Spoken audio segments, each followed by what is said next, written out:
Welcome, everybody. Thank you for coming. I'm sorry. God, my sound has just been destroyed since Rodecaster did that update, and it drives me absolutely insane. But I got it fixed now. I had to restart my soundboard for no plausible reason. But I did, and now it's working.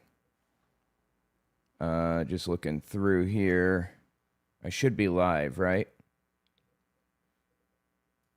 Let's see.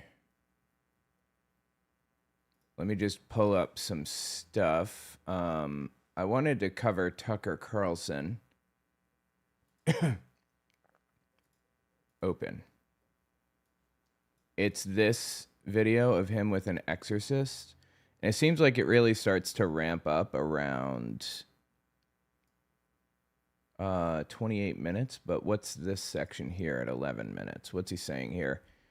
Later he revealed that he said, other than the actual passion and death of Jesus Christ, he said it was the most glorious event in all of history.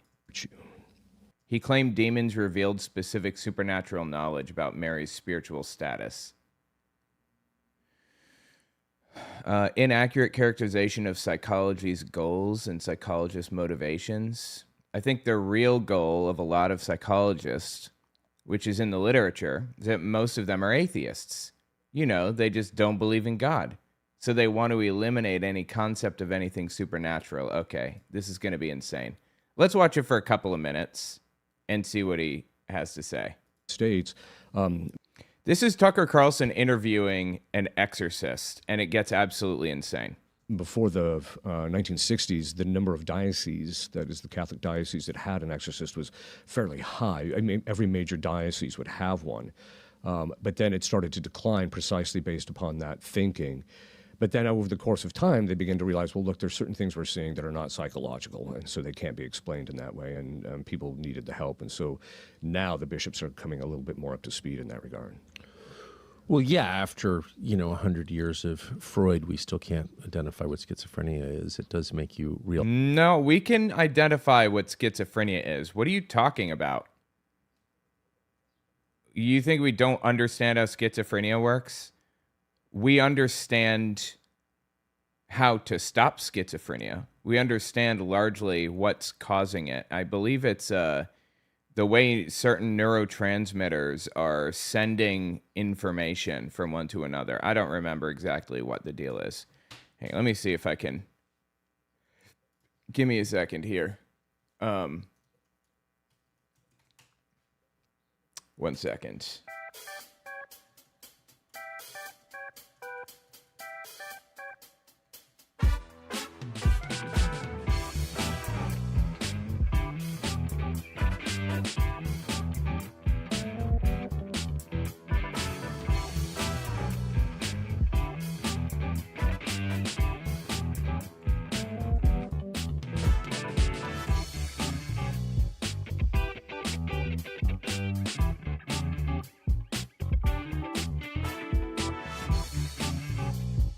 Yeah, so it isn't just imagining things. It's about how the brain processes signals. My brother is schizophrenic, and I've had to deal with that, so that's been great.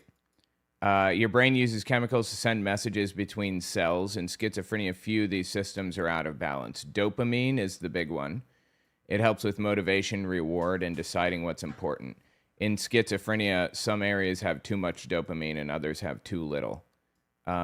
So in the areas that have too much, the brain gives too much importance to random thoughts or sounds.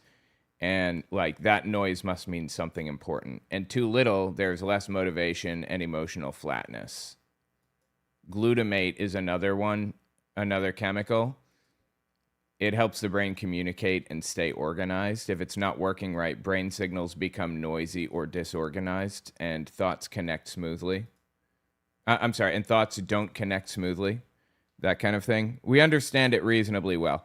We understand it well enough that we can give certain medicines to people and it pretty much fixes the problem, by and large. I mean, there is still, you're not going to get out of it as though you're not schizophrenic. But we can do a pretty good job of fixing it for the most part. One of the big problems with schizophrenia is that schizophrenic people never want to take medicine. They think it's, their delusions are feeding into their fear of taking medicine. Like my brother says, if I took medicine, I wouldn't be me anymore.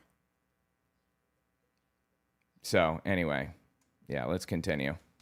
The point is these people are completely full of shit. Realize at the very least there are things we don't understand that could very well be supernatural. Yes, absolutely. There are things we don't understand that could be supernatural. So prove it. Prove it. Prove there's something we don't understand that is supernatural. So far, not one single explanation in human history has ever been it's supernatural. That's never been the answer. All we need is a little proof. It does make you wonder about the origins of psychology, though. I mean, if the net effect was to eliminate people's belief in something real, which is demonic possession, then... Yeah. Well, I think that was only one aspect of it. I think that the real goal of a lot of the psychologists, which is in the literature, is that many of them are atheists. They just didn't believe in God, and so they... Brother, what? A lot of psychologists were atheists? Fucking please. They wanted to eliminate any concept of anything supernatural, or what we call preternaturals, which is the demons are preternatural. They're not supernatural. God is the one that's supernatural, but we tend to talk that way. Although sometimes people will just say supernatural, thinking about demons in that way too. Can you, for the ignorant like me, explain the difference between preternatural and supernatural? So supernatural... I'll give you the answer. The answer is, it's completely made up. Those things which are above anything that is created, and that pertains to God. Whereas preternatural comes from the Latin word praeter and natura, which means aside from nature. So that would be things that are above what we experience as human beings in this world. But it's not supernatural because it's not God. It's kind of in that in-between state, which is what the demons are. But they're still considered natural in the sense of they have a specific nature that God created them with. They're created beings, and that they actually have a natural law. They have all that. This is so fucking stupid, dude. This guy has seen Rosemary's Baby one too many times. They're structured to think. Or like The Exorcist. In certain patterns, in certain ways. So it's kind of a middle tier, but it's preternatural. Supernatural would be something like being able to suspend the laws of nature. Right. So demons can't cause miracles, for example. But they can cause things that to us as human beings are outside our normal experience. And so it looks miraculous, but it's actually not. It's something that they can do on their own. So I guess the good news about that distinction is they're not all powerful. No, they are not. In fact, demons are one of the most regulated things in the universe, really. Because they're regulated. Like there's a Department of Demon Affairs in heaven that tells demons what they're allowed to do and what they're not allowed to do. And they're regulated by three things. One, as I mentioned, their natural law, their nature. They're structured a specific way. The second thing is once the demons made their choice, their will became fixed in a specific way. This is one of the reasons why when you deal with them as an exorcist, they almost seem obsessive-compulsive. Even when it goes bad for them, they'll still tend towards that thing which they chose. Don't you love how this is completely fucking fabricated? Like every last bit of this is entirely made up. And this poor dumb son of a bitch is saying it with such confidence. That shit is wild, dude. That the sin that they committed, and so they're very their tendency is towards that, so they're fixed by that. But the main thing is, if you remember in the Gospels, Christ says to the apostles before he ascends, he said, "All power was given to me in heaven and earth." All power. That means the demons even know that they can't do anything without Christ's permission. So in the spiritual warfare landscape, we know, and this is, as an exorcist, it actually brings me a lot of confidence because I don't have to worry about if it turns into the type of thing where I get shellacked a little bit during a session or whatever the case is. I get shellacked during a session. I'll tell you what happens during his sessions. He goes into someone's house who believes they're being possessed by demons, and he sits there and prays, and literally nothing happens. You know why? Because there's no such thing as demons. And if I'm wrong, please prove me wrong. Prove me wrong. Show me literally anything. an actual real video that's not AI of this happening. Take me to a haunted house and let's see an actual demon make an appearance. I'll take anything. I'll go with priests on their stupid little exorcist visits, whatever. Prove it to me, and you have a believer in me for life. This shit's not real, okay? It's fabricated. And it's absolutely absurd to me that people actually believe this shit. Then I know Christ is still controlling and metering how much and what he can and cannot do. And we know this, too, because if you remember, you made the mention of it before when they asked, the demons actually approached Christ to ask to go into the pigs. I was just thinking that exact on the other side of the lake. Yeah, so they can't even enter into the pigs without his permission. And so nothing they do can occur without their permission. And so Christ has complete control over the spiritual landscape, the spiritual battle. He has complete control over it. And so they know what they can and cannot do. The first time that actually really occurred to me was I had this one case where this demon, because when they take possession, unless it's a perfect possession, but if it's a partial possession, they take possession of a part of the body, and from there they can affect the rest of the person. And so the demon was possessing this woman's lower back, and I commanded Oh my God, please. him to tell me, why are you possessing that part? He says, I don't know. So I commanded him, why not? What do you mean you don't know? And he said, when I entered, Christ restricted me to this part of the body. And that's when it made me realize he has control over everything, when they can manifest. He's pretending that the demons talk to him and explain their reasoning to him. Are you fucking kidding me right now? How long they can manifest, the kind of manifestation they can actually do, how they can attack the person that's possessed, how they can attack us, even in our ordinary temptations and things like that. And in other ways, he regulates all of it ultimately. And then you begin to realize, too, over the course of time, it's ultimately for our spiritual benefit. The experience is for our spiritual benefit. Yes.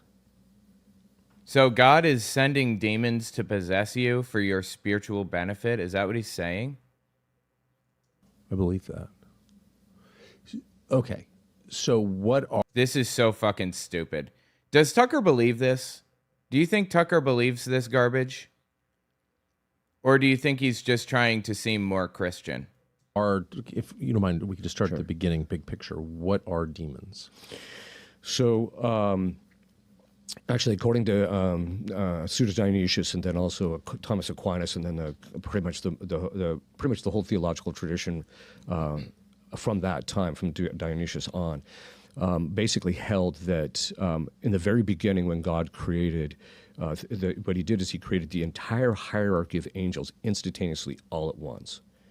And these angels were all the angels were created, and Thomas Aquinas talks about what they call the three instances of the angels. So when they were first created, how they understand things is the opposite of ours. So when we want to know something, we'll actually study a number of different individual things that are like that, so we can get a general sense, and then from that we'll abstract a kind of a conceptual understanding of what these things actually are, what their nature actually is. But that's because we use our senses to come to know things, right? And this is why, even as human beings, we know that if someone isn't in contact with their senses, we know there's something wrong with them, right? Whereas the demon... In contact with their senses? What does that mean? There's something wrong with someone if they're in contact with their senses. I don't understand. The angels and also the demons are the exact opposite. All their knowledge was infused. So they know exactly what the essence and nature of every created thing that exists. And this is actually a diagnostic that you can use in session, because we get people that try and fake that they're possessed, and there's a variety of reasons why they do that. And so we will... A variety of reasons why they would fake? Literally everybody is faking, brother. I hate to tell you this. Nobody is being possessed by demons, okay? It's not happening. Get help. One of the things is, if you ask them a technical, theological, or philosophical question, if it's a human being, you can see they have to think about it, and then they'll kind of reason their way through it. That's not how demons work. They'll immediately give you the answer, just immediate. They'll just say, it's X. And they don't have to think, because for them, all their knowledge is infused, both the concepts, but then as things occur... So you ask them, what's 7,312 times 4? They'll immediately know the answer. Is that what you're saying? What if somebody just blurts out some random number and it's not correct? Are you sitting there with the calculator to check it? Sure. Have you ever seen demons answer esoteric questions? Yes. Yeah. There's been cases, I had a case, it's one that I'm actually working on right now, where the demons in this particular case have made theological distinctions that there's no way this person could have ever known those distinctions. And they're, let me give you an example. So he made the Please, an example. distinction between consummatum est and finitum est, which is a Latin phrase. So consummatum est is that the sacrifice is complete. So in relationship to the sacrifice of Christ, he says consummatum est, and then he gives up his spirit, right? So it's completed. He's finally completed everything that was necessary in order for our full redemption and our full healing and all of that. Wait. I'm sorry. So Jesus said it is finished at the end. Is that what he's referring to? Didn't Jesus say different things in the gospel accounts? My God, why have you forsaken me? Things like that. So why are you pulling from just a single gospel, first of all? And second, didn't humans come up with the words for these concepts? How would demons have had that information infused into them before the concepts exist, or before the words existed for these concepts? Or before these things even happened? He said they were born with information infused into them. But they were born before Adam and Eve. Right? So, like, then God creates Adam and Eve, and you're telling me the demons were infused with the knowledge that Adam and Eve were going to fail, and then Jesus was going to have to come along and die for everyone's sins before any of that shit happened? I thought God was the only one with, like, perfect knowledge, omnipotence, or whatever. What are you talking about? This whole thing is made up. But it's not finished yet. The finishing occurs once he's buried. So they have to take him down, Our Lady embraces him, and then they put him in the tomb, right? So that he made that distinction. And I'm realizing this is one of those indicators that you're not going to see those kinds of distinctions being made by a human being who has never studied theology in any sense. And this is not a person who has. No, nothing. I mean, she finished high school, and that's about it. So Seriously? Yeah. And First of all, I don't believe a word out of his mouth, but even taking this at face value, I can totally see somebody hearing some random complex Latin term that they didn't even know and think that, you know, the exorcist is asking for information or asking for them to say something theologically complex, so they bust that out, not even knowing what it means exactly. I can completely see that. It's like the simplest explanation is usually the true one, rather than like all this demon possession shit. But he's jumping straight to demon possession. It's absurd. Okay, I'm sorry. Hang on. Distracted. Okay. And there's other times when they've made distinctions that are just like, in fact, one time in the Catholic tradition, we actually believe Our Lady was assumed into heaven because she was so pure and so perfect and sinless that God... Wait, I don't think... Tucker's not a Catholic, right? I don't think he is. ...assumed her body into heaven. And so it was the feast of that day, and I was doing a series of exorcisms, and I asked the demon, I said, or I commanded him to tell me, I mentioned the fact that this was her a moment of greatest glory. And he just looks at me flatly, which demons lie all the time, but you know they're telling the truth. There's ways we can ferret that out too, but they'll just give you a pan. They'll just pan you and just say, no, that's not how that works. Right? And I said, what was it then? He said, it was her moment of greatest triumph. She had gone through life without committing sin, and now she's entering into heaven triumphant. I said, was it crowning of heaven, Queen of heaven and earth? Because we believe that as Catholics. And he says, no, that was her moment of greatest honor. I'm like, okay, that makes sense, because honor is praise or recognition for excellence. And so God was recognizing her excellence in this way. And so I finally just commended to him, well, what was it? He said, standing under the cross imperfect virtue. I don't understand what the fuck he's talking about right now. This makes absolutely no sense. Later, he revealed that that he said, other than the actual passion and death of Jesus Christ, he said it was the most glorious event in all of history. The demon said that. The demon said that. So what's in your toothpaste? Okay, God. Who do we not support? We don't support the Vanman Company. Now we know who sponsors Tucker. Why? Tucker Carlson. I'm assuming that the demon is speaking through the voice of the person he possesses. Sometimes they speak through the person's own voice. There are the times where they'll assume the characteristics of a voice that is proper to their nature. And so... So you're saying you hear like a low growly voice that's inhuman and unnatural and doesn't belong in a human throat. Great. Get it on recording for me. For literally everybody. I'm sure everyone would want proof that this is real. Get it on recording and post it to the official Catholic Church, whatever, the Vatican website or whatever the fuck. And we'll all know for a matter of fact that demons are absolutely real and the Catholic Church is correct, right? Why wouldn't the Catholic Church do that? What would the downside be to that? Thomas Aquinas makes the observation that the way they manifest, so one of the ways that, you're dealing with something's demons, we call it morphing. The person will actually change shapes. So their countenance or their face will change. Get a video of it. We'll run it through an AI checker and see if it's real. Is it weird to anybody that literally not one human being has ever actually done that before?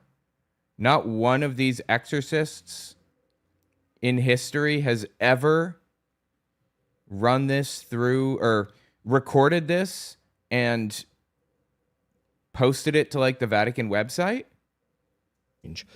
And then, it takes on the characteristics that are proper to the demon's personality. You've seen people's faces change? Morphing is about 90% of what you see. What are the changes like? He's so full of shit. He's never seen this before. And this guy is brazenly bald-faced fucking lying to you. Disgusting. What is wrong with him? It's very subtle, all the way from just recently I prayed over a rather prominent individual, and when I looked at him after the prayers, it can be something very subtle where it's just there's a complexion that in the writers and the authors, they call it the cherrywood look, where they take on this face where their face turns like this cherrywood color that's impossible for us as human beings to have or replicate on a natural level. So cherrywood. It's kind of like this red-brown color that you're like, yeah, that's not a natural color. So it'll be everything from something very subtle like that all the way to complete morphing where they change into the shapes of animals. One case, actually there's been a couple of cases I've had where women, very feminine looking, all of a sudden morph into it looking like completely like a man. So you see, these are some of those, the morphing. While you're sitting there? While you're praying usually is when it actually ends up happening. And you look down and the woman you're praying over is now a man? Looks like a man, yeah. And it's not just me seeing. This is such complete bullshit, dude. I cannot believe that people actually buy this shit. Because we have a team that's there present at the time. For a variety of different reasons. They provide different functions, but and they'll very often see the same thing. So they're all seeing the same thing. Have you seen people's pupils change? Yes, that's pretty common. So a lot of times they'll hyperdilate and turn very black, or they'll another more common thing. I don't see it too often, but because certain exorcists will see some things much more regularly than others. But a lot of times their eyes will roll all the way into the back of their head, so all you see is white. So, yeah, totally, I bet. So you'll see those. So those are the kinds of things that you actually see. But the morphing is one of the, we call it one of the preternatural signs that you know someone's possessed. You know they're possessed. How do their voices change?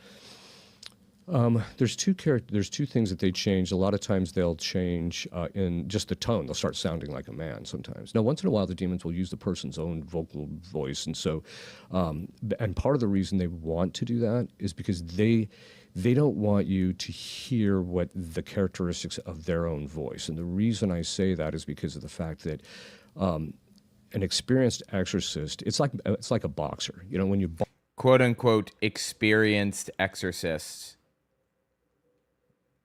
I mean, isn't that like that's kind of a misnomer, right? Is that the term I'm looking for? Misnomer? Box.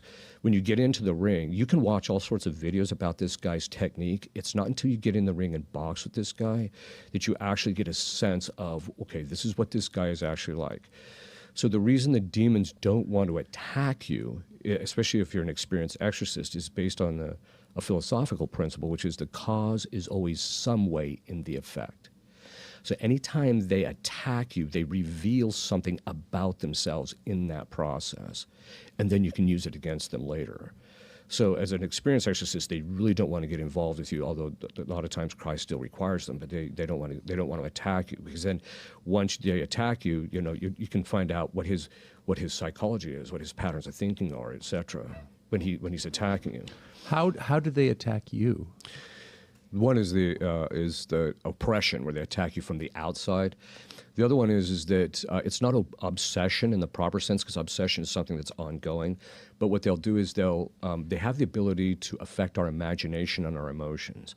So a lot of times what they'll do is when they attack the exorcist, they'll put a perspective on an image in your imagination. So for example, a guy when he's first... So I'm just reading about it here. So I guess some exorcists believe that it's real because the person is genuinely distressed. The ritual is intense and emotional. Everyone involved already believes in it, and it can create a kind of placebo / psychological release. But it's not just that he believes that he's exorcising demons from people. He is outright lying to us right now. He's literally telling us that people change shape during the exorcism, and we know for a fact that that is not happening. We know for a fact that he is lying about that. First married, he thinks his wife is wonderful. He gets all this emotional delight because our emotions are moved by what's in our imagination, the perspective specifically. So when he's first married, she's wonderful, she's great, I love my wife, look how beautiful it is, she just brought me a beer, isn't that wonderful, etc. Then after 10 years... She just brought me a beer? Okay. Usually, I'll tell you what I do. Like, if I'm getting something for myself, usually I'll get something for my wife as well. And oftentimes it'll be the same the other way around. Like, if I'm cooking something, usually I will make enough for her, and she will make enough for me if she's cooking. Why is that? I don't understand why that's so, like, phenomenal and creative and incredible or whatever. Isn't that just how people work? Years, his perspective on her changes because they've had fights and things of that sort. And so when he sees her, even though she hasn't changed, his perspective on her, and so his emotional response changes. Well, demons can put that perspective on your imagination, so they can actually do that. And this is one of the ways that they can actually affect relationships. In fact, the first thing they ever do in a marriage is they try and put a perspective on one of the spouses or both of the spouses to psychologically divide the people, so the person thinks they see something bad in the other spouse when it's actually not there. So, but anyway, what they'll do is when they attack the exorcist, they'll put that perspective on your image in your imagination, but that perspective then tells me something about his psychology.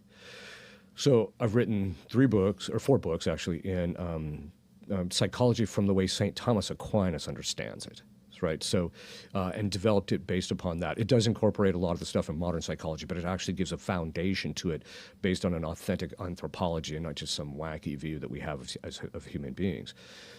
Wait, look at this. Look at the words on the game. Can you read what the sign says? It looks like it says. It looks like it says seed buy or seed guy. This one looks like it says cute gut up here. This one is seed out. That's weird. This one says loot guy.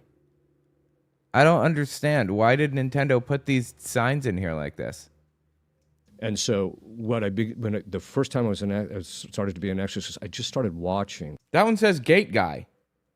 the psychological patterns of demons, because I figured, well, they have a natural law. In other words, each demon has its own natural law that it's inclined to specific things and not to others. So as human beings, we have a natural law because we're inclined toward things like marriage, eating, living in community and society, and that type of thing. So we have a set of inclinations that God placed in us. Demons have that same thing, except theirs is tailored to their specific nature, because each demon's nature is different. Their species, technically speaking, is different. And so that's why in a session, when they manifest, when one demon comes to the fore and the other one leaves, the morphing will change to accommodate that. And so you immediately know, okay, I'm dealing with this guy rather than that guy. And actually, after you've dealt with the same demon over and over again, you can do a session and just start out on a new case. And then once he manifests, you're like, you recognize who he is. You'll see the same demon in different people? Yes. Yeah. How many? So I have so many questions. I hope you're prepared for a long interview. This brings us back to my initial question before I sidetracked you with too many other questions, which is, what are they and where are they from? So they're basically pure spirits. They don't have a body. They can act upon us who have bodies, and they can act upon physical things, but they don't have a body. So they're pure spirits. They only have two faculties, an intellect and a will. They don't have emotions, but they experience emotions in their will. So when they were first created, the entire hierarchy of angels, and I'm sorry, just an aside. I went back to look at the signs to see if they're more readable on the actual device. They're not. This one on the top looks like it says cute guy. That's weird. It's just like, the point is they're just a big blob of like red. You can't make it out for shit. That's bizarre. All right, let's continue. they're in the billions, because it's actually part of the theological tradition that every human being has their own guardian angel, and that's from the lowest rank, because there's 9 of them, the 9 choirs. They have the lowest. That's just from one of them. So there's literally oh please, you've created a hierarchy of demons now. Billions of these, but they're all created instantaneously at once. And then, according to the theological writers, that meant that they were created into a perfect state of knowing. Because, as I mentioned before, they just have to think about something, use their will to move their mind to. So he's saying they're omniscient. He's saying demons are omniscient. They know everything. It's a tall claim. Think about something. Oop, hold on.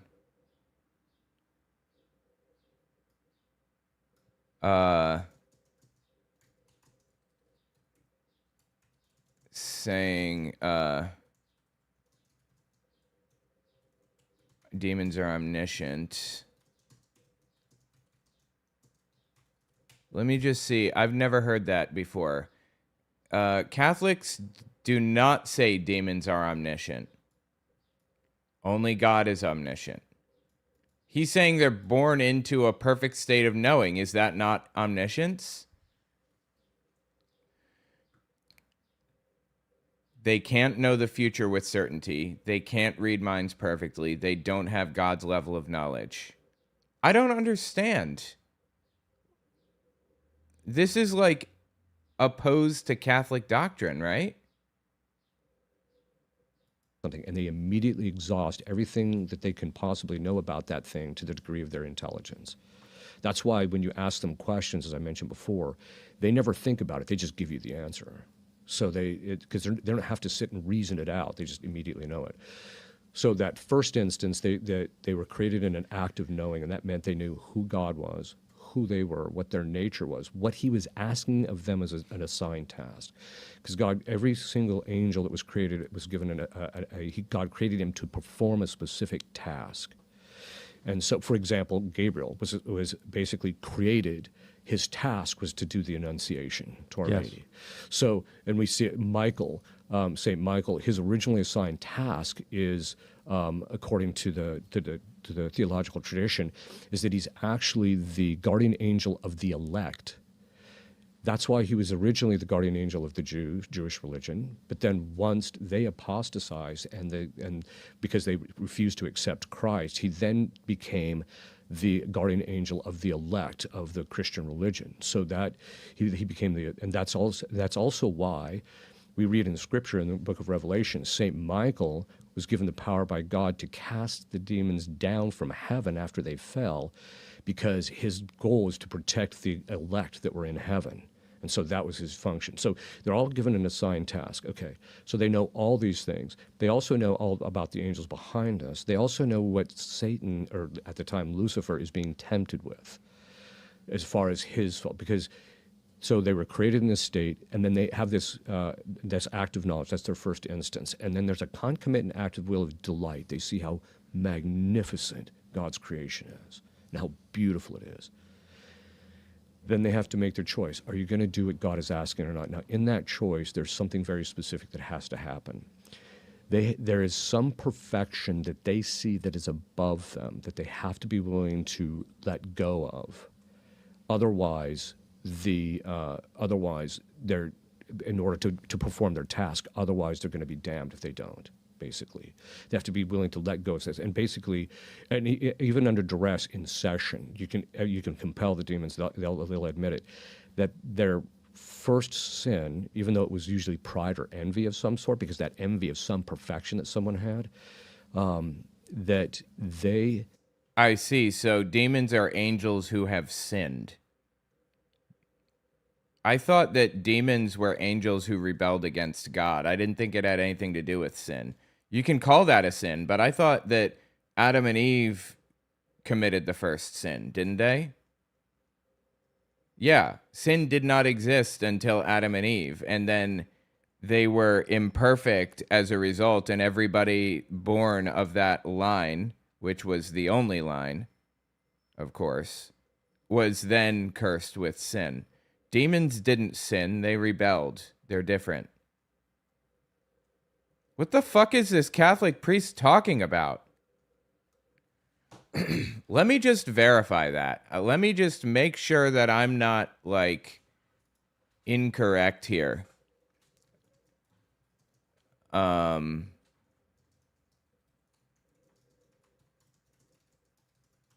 Catholic. Wait, that is standard Catholic belief. I don't know if you guys knew this, but sin is not original in the Bible. That's not a part of religious belief. That was added way later. Sin wasn't added until after the New Testament was written, I believe. The words that are in the Bible that say sin were not originally sin. Original sin is not in the Bible, exactly. That concept is fairly new. The first sin ever, according to the Catholic Church, is the rebellion of the angels, often associated with Satan and other fallen angels, happened before humans exist. The first human sin was Adam and Eve. I'm not convinced. I'm not convinced about that.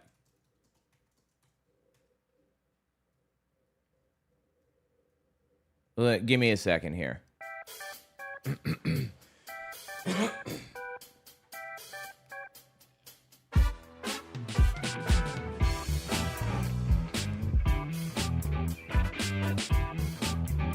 Okay, that source I was reading is garbage. Demons are not all-knowing. Only God is omniscient.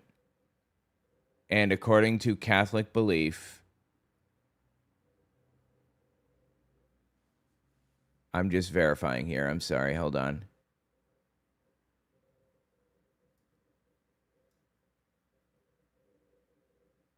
I believe, according to Catholic belief, demons did not sin. They rebelled. Those are different things. I think he's completely full of shit right now.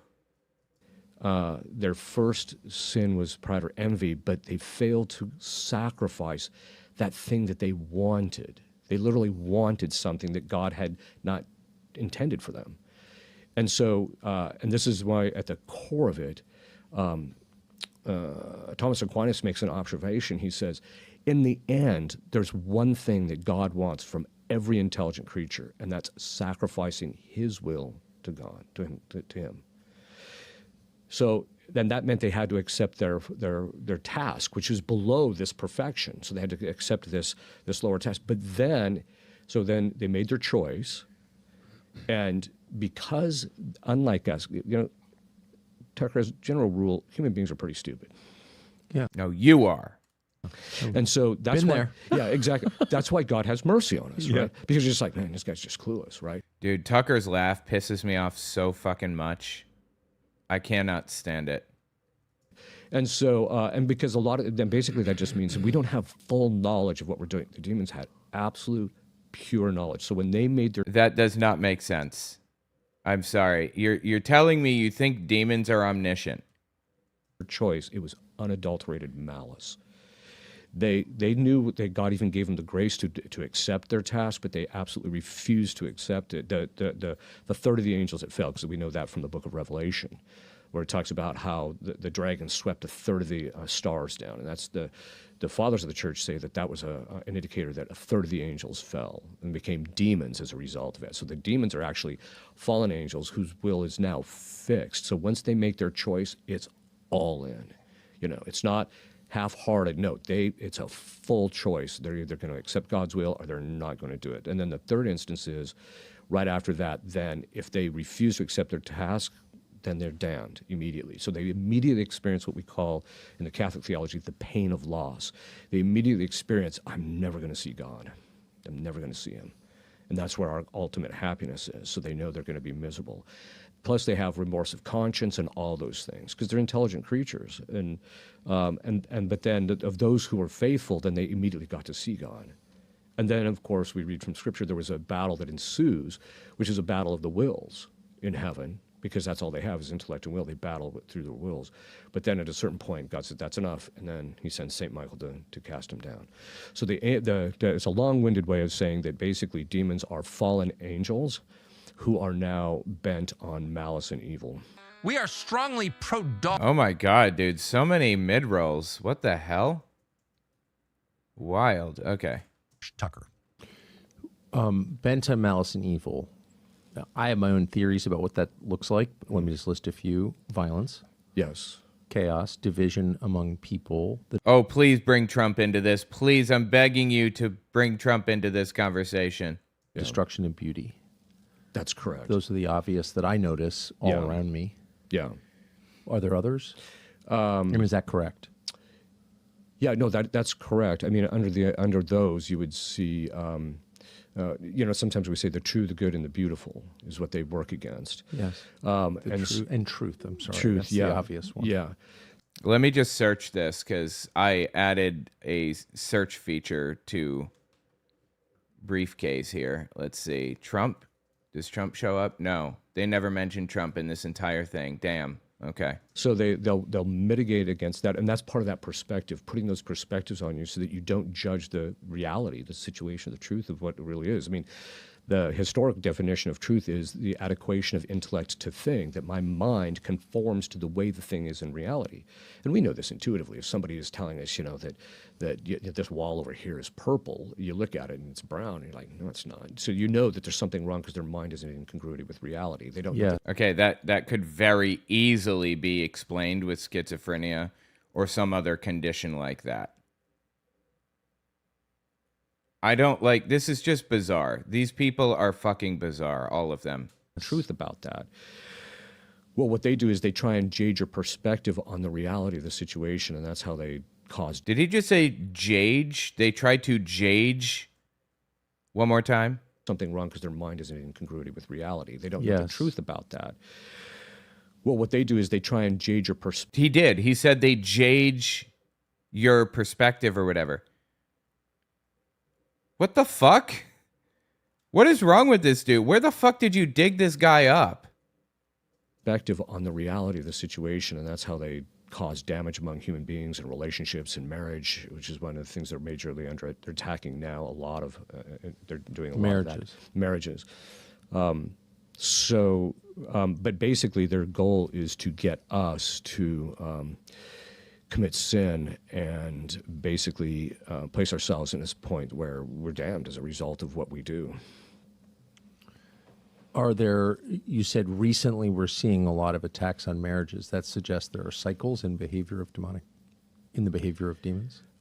There is, in the sense that because the as I mentioned, the natures of things are infused in them, but also every physical or every individual thing that's happening throughout the universe is infused in their mind as it happens. So if they want to know what's going on in Saturn, they just think of Saturn and boom, they see what's going on there.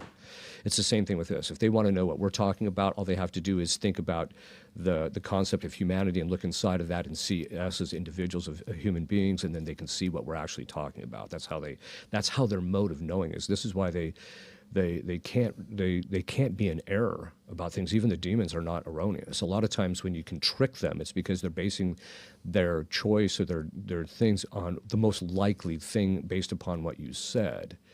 They're not in error about what you said. They're just they may not know what your intention is. Okay, I'm talking about like in session. But anyway, the point being is that they basically are they go through phases where their goal is ultimately to destroy the Christian religion. That's their goal ultimately, because. But they can't, right? They're all knowing in this guy's mind, so they can't. They know that they can't win against God, right? Yeah. They know deep down that is the religion that Christ established, period. And so, and it's so obvious. Yeah, I mean, I didn't even understand. I still don't Yeah. understand most of this, but I just watching the intent of almost everything. Well, say the U.S. government does. It's aimed at Jesus. Yeah, or even the mainstream news media. I mean, a lot of times they're you can talk about anything about Christ, although that dynamic has changed a little bit more recently, But generally, it's Christianity that's under attack. You can be any other religion. Oh, fucking please. God, you're such a victim all the time. Christianity is under attack. You're always being persecuted. Yeah, poor guy. Gotta feel for him, huh? Jeez, he has it hard. You want. You can believe anything, do anything you want, but whatever you do, don't be Christian. Yeah, living as a Christian in the United States, boy, that's rough, huh? And especially don't use the J word except as an epithet. The J word? Jew? What word are you talking about? Jesus? You talking about Jesus? You can't say the word Jesus? Yeah, exactly. I came to this backwards, just sort of noticing, like, I see a pattern here. What is this? That's how I got interested in this topic. But, so do you think the United States, specifically where you live, is under greater demonic attack than it has been? Historically, yes, and I usually tell people this particular aspect of it. So under Satan, this has been the common experience of exorcists for centuries.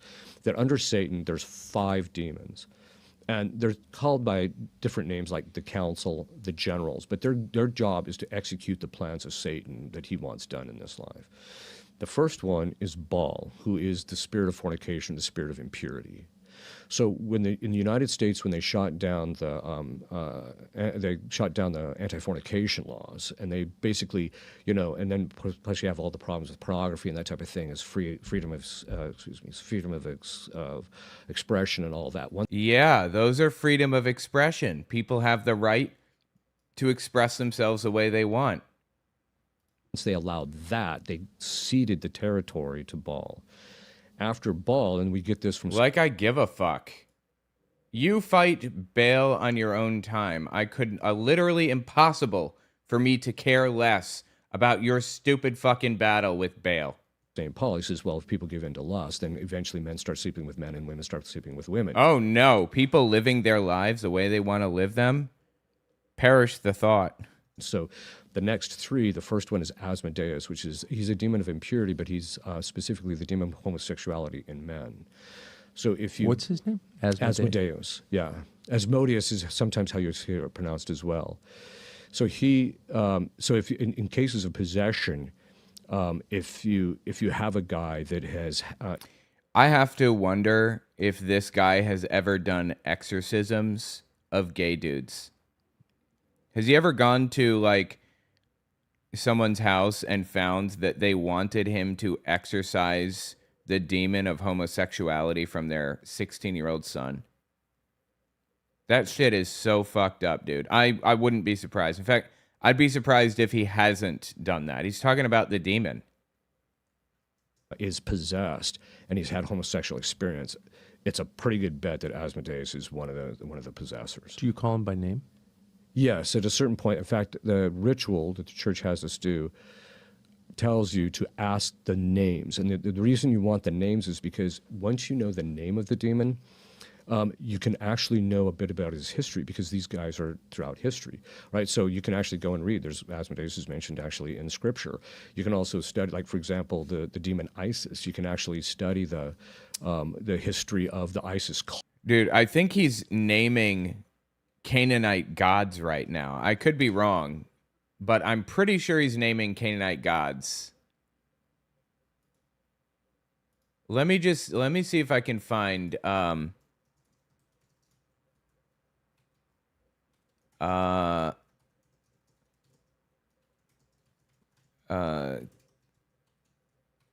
gods. Let me see if I can find some info on this. It looks like he's pulling from some different traditions. It's not just Canaanite gods. Asmodeus is from Jewish tradition, specifically the Book of Tobit. He's a lust demon in that story who kills Sarah's 7 husbands. Later becomes a major figure in medieval grimoires, like the Lesser Key of Solomon. He's not Canaanite. His origins are likely Persian, I guess. Interesting. Isis is Egyptian. Baal is Canaanite. Ashereth is Canaanite. Molech, Dagon, those are Canaanite. Technically Philistine, I guess, but closely related. They're from the region. Interesting. Okay. So it sounds like he's listing gods from Jewish Apocrypha. Cult, and you'll actually understand certain aspects of his personality because he engendered it. One of the ones I had more recently was the demon Loki, who's a demon of mischief. And so once I got the name out of him, I went and researched Loki, and this demon was a spitting image of the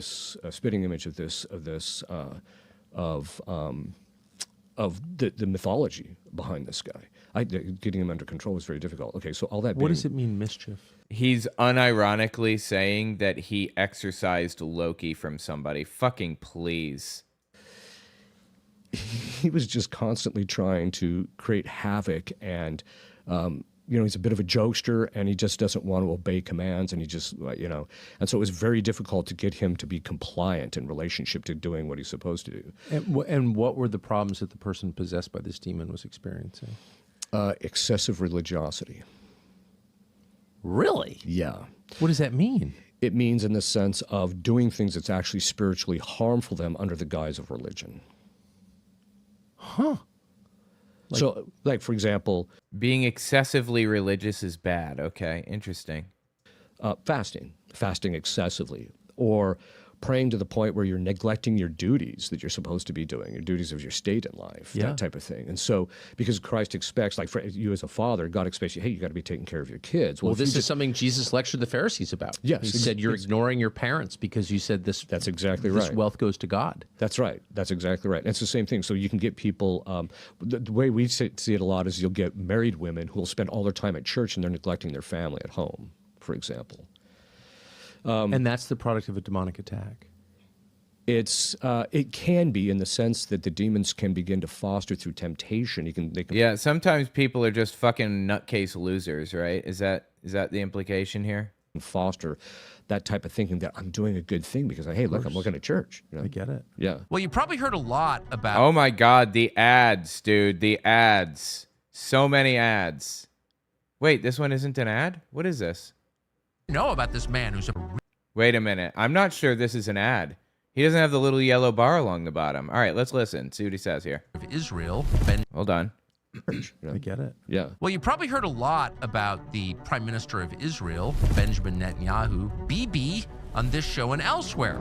He's the guy who's always at the White House working to suck the United States into some war of conquest on behalf of his country. But what you may not know is that the charges against Netanyahu are real. Corruption charges. They tell you a lot about him. What exactly do you know about this man who's apparently in charge of the United States? This is interesting. This doesn't seem like an ad to me, right? This seems like him dedicating a segment of his show to attacking Benjamin Netanyahu. aka BB, B-I-B-I. That was his childhood nickname. And so it's kind of an endearing thing when people call him BB Netanyahu. It's like calling somebody Billy, you know, like instead of Richard Nixon, you call him Billy. It's just nice. But anyway, yeah, he's embroiled in corruption charges. And those corruption charges are on hold until after the war is over. So obviously he has an incentive to continue the war, right? That's absolutely true. Well, we are now streaming The BB Files. It's a documentary that pulls back the curtain on Benjamin Netanyahu. This film traces the rise of the longest-serving prime minister in the history of Israel and the corruption cases surrounding him. Hear from former staff and Israeli insiders describing what Benjamin Netanyahu is really like, and see leaked interrogation footage from his corruption investigations. Video that you were not meant to see and that they definitely don't want you to see. The BB Files. Who the fuck is they? Is it Jews in this situation? Again, I don't like Benjamin Netanyahu. He is an evil scumbag. Just evil does not even begin to touch it. But Tucker is a propagandist and as such should not be trusted. I mean, even what he's showing here of Netanyahu is propaganda. This is propaganda. The way that he's framing it, the way that he's portraying him, you know, banging on a table and stuff. Everybody has moments where they're mad or whatever. It's not... It's just the way he's doing it is all propagandistic is the point. It offers a rare look inside Israel's power structure and the man whose decisions have once again drawn our country into another war, a big war. You can stream it now only at tuckercarlson.com. So when you actually know the duty that God wants you to be, things, you know, taking care of your kids and your husband, etc. So Asmodeus is the demon of homosexuality in men. In women, when he's cast out, do the impulses leave? Yeah, it's kind of interesting that you asked that question. I actually had a case that had the noonday devil mentioned. Dude, he is so good at just making shit up off the top of his head. You got to give credit where it's due, right? This guy really knows how to just fabricate information on the spot. In Psalm 91 as a possessor. And once I found out who he was, I went and I researched in the Fathers, who is this guy? It's very fascinating. He's actually the demon of the midlife crisis, according to this is the Fathers of the Church. You know, the guys that were around after the Apostles all the way up to about 800, referred to him as the demon of the midlife crisis. But he's also the demon of achadia, or spiritual sloth. So once I found out about who he was, I started, but then during one of the sessions, after the sessions, we'll often talk to the people that are possessed and say, what did you experience? Because a lot of times the demon will communicate to the person or what they're experiencing. The exorcist won't see it or hear it, but the person is experiencing what the demon is often going through. And so he said, well, the noonday devil kept crying out to Asmodeus, Asmodeus, Asmodeus. Now, this is a guy that was married to a beautiful young wife with 2 children. And I said, do you have homosexual ideation? And he says, Ideation, homosexual ideation. Oh my God, dude, it's so painfully stupid. yeah, and I don't know where it's coming from. He didn't have the trauma that's normally associated with guys that have... This is fucking disgusting, dude, okay? Some people are just gay, all right? And that's just what it is. He's making it out like it's a flaw in human beings to be gay. Because, of course, that's what he believes. Just disgusting. What is wrong with you? Thought that, he didn't have the psychological history. So I did a prayer to sever the connection between the noonday devil and Asmodeus, and boom, from that point on, he never had the ideation again. Now, I'm not suggesting that all homosexuality is diabolic. I'm just saying that because people can become homosexual through psychological, there's a whole psychology behind it. But the demons can drive those kinds of thoughts. You'll get guys who are normal heterosexual men, and all of a sudden they'll just out of the blue, they'll get a thought about something like that. Well, that's not your thought. That's usually something that's diabolic. The difficulty we're having in our culture, though, is that we're forming perverts, basically. We keep putting... We're doing what? We are performing perverts? Being gay is not perverse. There's nothing wrong with being gay. What a complete piece of shit this dude is. We keep putting stuff on the news media and in, like on YouTube and that type of thing, where we're making these associations between this thing and that thing. And over the course of time, people's minds begin formed by that. And so they're becoming perverted.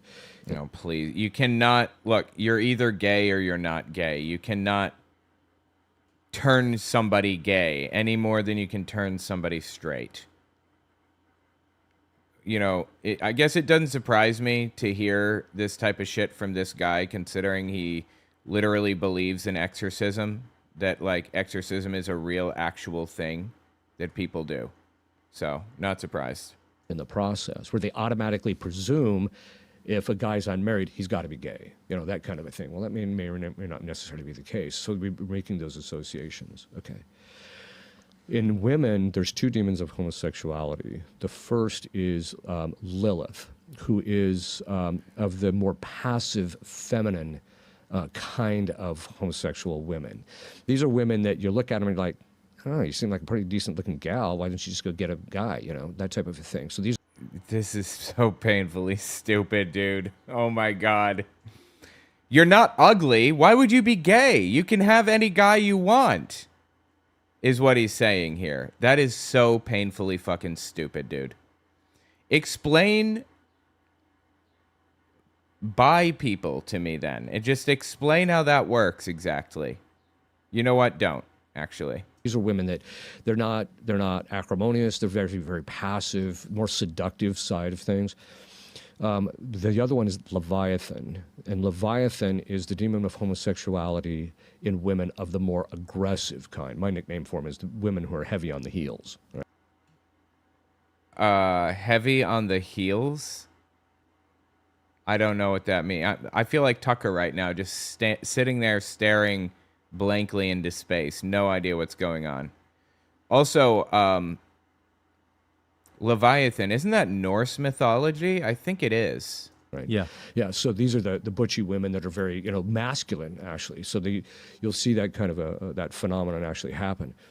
So then I tell people that when they actually allowed gay marriage, they ceded our country to that tier of diabolic influence. And then the last one is, there's some debate whether it's Moloch or Baphomet, because the exorcists have different experiences of it. But Baphomet is the primary demon, although... He's saying Baphomet? Moloch is also a demon of child. Molech is, I believe, one of those old, like Canaanite gods from the Bible that's listed in the Bible, if I'm not mistaken. Child sacrifice. But Baphomet is the demon of child sacrifice, abortion. So when they allowed abortion in this country, so you have those five generals now basically have a gainsay over our country, and so their influence is extremely powerful. And we know this just by virtue. I'm telling you, dude, these people are dangerous. People who unironically believe that abortion is child sacrifice, or that, like, being gay is the result of a demon inhabiting you or some shit. These people are the problem in society right now. The Christian nationalist extremist nutcases. It's sad and damaging and horrifying, honestly. Virtue of the fact, like, to try and get rid of abortion is like extracting teeth without Novocaine. It's just so brutal, difficult to get done. And that's because the demons empower the people that are keeping it in place, because the demons love abortion, basically. It's interesting that child sacrifice seems to be a feature of most religions, really, historically around the world. Like, there's almost no region in the world that we haven't found evidence of. It's not a normal practice to sacrifice children, first of all. And second, abortion is not child sacrifice. Give it a fucking rest. Abortion is controlling your own bodily autonomy and making choices for your own life. These people are complete pieces of shit. Of human sacrifice, child sacrifice. Yeah. So clearly there's something real there. It's not. That's right. It's like the Incas, and some Central African tribe didn't kind of come up with this because they were talking to each other on the internet. That's right. There's something organic and real about it. What is that? Well, I think it's the tendency of demons towards those specific things. Well, you know what it is? It's religious belief. That's the issue. Religious believers think you have to do these specific things to appease their God. That's why any of this shit ever happens. If you want to reduce the number of child sacrifices, reduce the level of religiosity among people. But do the people who participate in child sacrifice, whether it's abortion or voodoo or muti in Africa or whatever, do they receive power from demons? Some of them do, actually. But usually, in order for them to receive power from it, usually it's the opposite. They become a subject. There's a subjection now that they're under the demons as a result of being engaged in that behavior. But there are certain people that are intentionally involved in the occult arts that engage in these specific things to empower themselves. Yes, Oh, fucking please. for sure. It's very common. Yeah, and it's exploding. You know, But does it work in the short term? I mean, does it, so the trade is in Haiti, in Africa, here, Santeria. Yeah. The trade is I pledge allegiance to a demon, and in exchange, I receive power or wealth. right. Does that work? So the technical term for that is a pact. You enter into a pact with a demon, right? Yes. No, a pact is a form of contract. It's fake, obviously. If I could enter into a pact with a demon, I absolutely would tomorrow. If for no other reason than to prove that it's fake. Or prove it's real. Whatever. I want to know if it's real. The answer, of course, is no, it's not. It's not real. It's completely fabricated. There are no such things as pacts with demons. Get help. And there's certain aspects of a contract. And so one of the aspects of a contract is there has to be a guarantee that you can fulfill the terms of the contract. You know, like, for example, if you enter into a contract for some guy to mow your lawn, but he doesn't even own a lawnmower and he's never going to bother buying one, well, then he can't fulfill the terms of the contract. The problem with the demons is because they're subject completely to Christ and cannot do anything unless he allows it, they can't guarantee they can fulfill the terms of the contract. So what that basically means is that because of the disordered act of entering into the pact, you can still become subject to them, but they may or may not be able to deliver on their side of the contract. So I've had a case of possession, or more than one, but where they entered into a pact with the devil, and the devil couldn't give them anything. But the person ended up possessed as a result of entering This is complete fucking nonsense, dude. into that And pact. destroyed. Fortunately, these people climbed out of it because they actually sought the help and did what they needed to do in order to become liberated from the Wait, you can be liberated from deals with the devil? So are you telling me that I could make a deal with the devil that he would make me rich if I would just make a YouTube channel talking shit about Christianity? And I can be liberated from that contract? Interesting. Okay, go on. You have my attention. diabolic influence, but a lot of people just become destroyed. There are times, however, though, that God will allow the demons to fulfill the terms of the contract. Now, what most people think is that they think, oh, well, the demon's doing what I'm asking him to do, you know. But what they don't realize is each individual time he does what they ask, they become more subject to him. And it becomes harder and harder to get out from underneath that subjection. They're accruing debt. Exactly. How'd you get into this?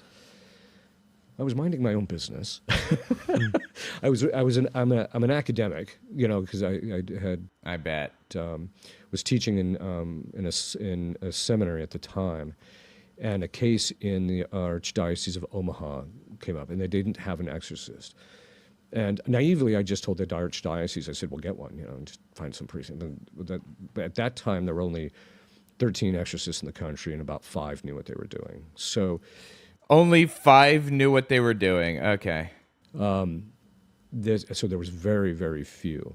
And so eventually they ended up asking me to do it because I had written a book in psychology where I had consulted with a number of different exorcists to deal with the interchange between how demons affect us psychologically. Because there's specific patterns that you'll begin to see that are distinguished from something that's just pure mental illness as opposed to something that's purely diabolic, which is different from the intermix. So, you know, if you saw the movie Nefarious, that's that interchange between the human and the diabolic psychology that you saw. But anyway, so they asked me to do the case, and so once I agreed to do it, and it had to do with the fact that when the case was diagnosed, the demon manifested to me the first time, because the pastor I was with asked me to pray over this guy, so I did, and boom, he immediately manifested. The demon did. And that was an indicator that usually when demons will manifest in relationship to a priest, it's an indicator that that's the priest that's going to liberate, usually. And that's because demons are very tuned to the power structure. And so they know this is the guy that Christ is intended for me to, you know, take their shellacking from. So I started. Wait, priests take shellackings from the demons they exorcise? Is that what he said? Okay.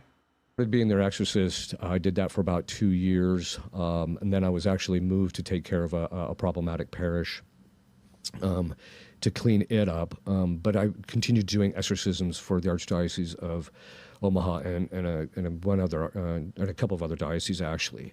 Again, because there was virtually nobody that was available. And then in 2011, Bishop Slattery of Tulsa asked me to found a society of priests that this is exclusively what we do. We only do exorcism work. We don't do parish work.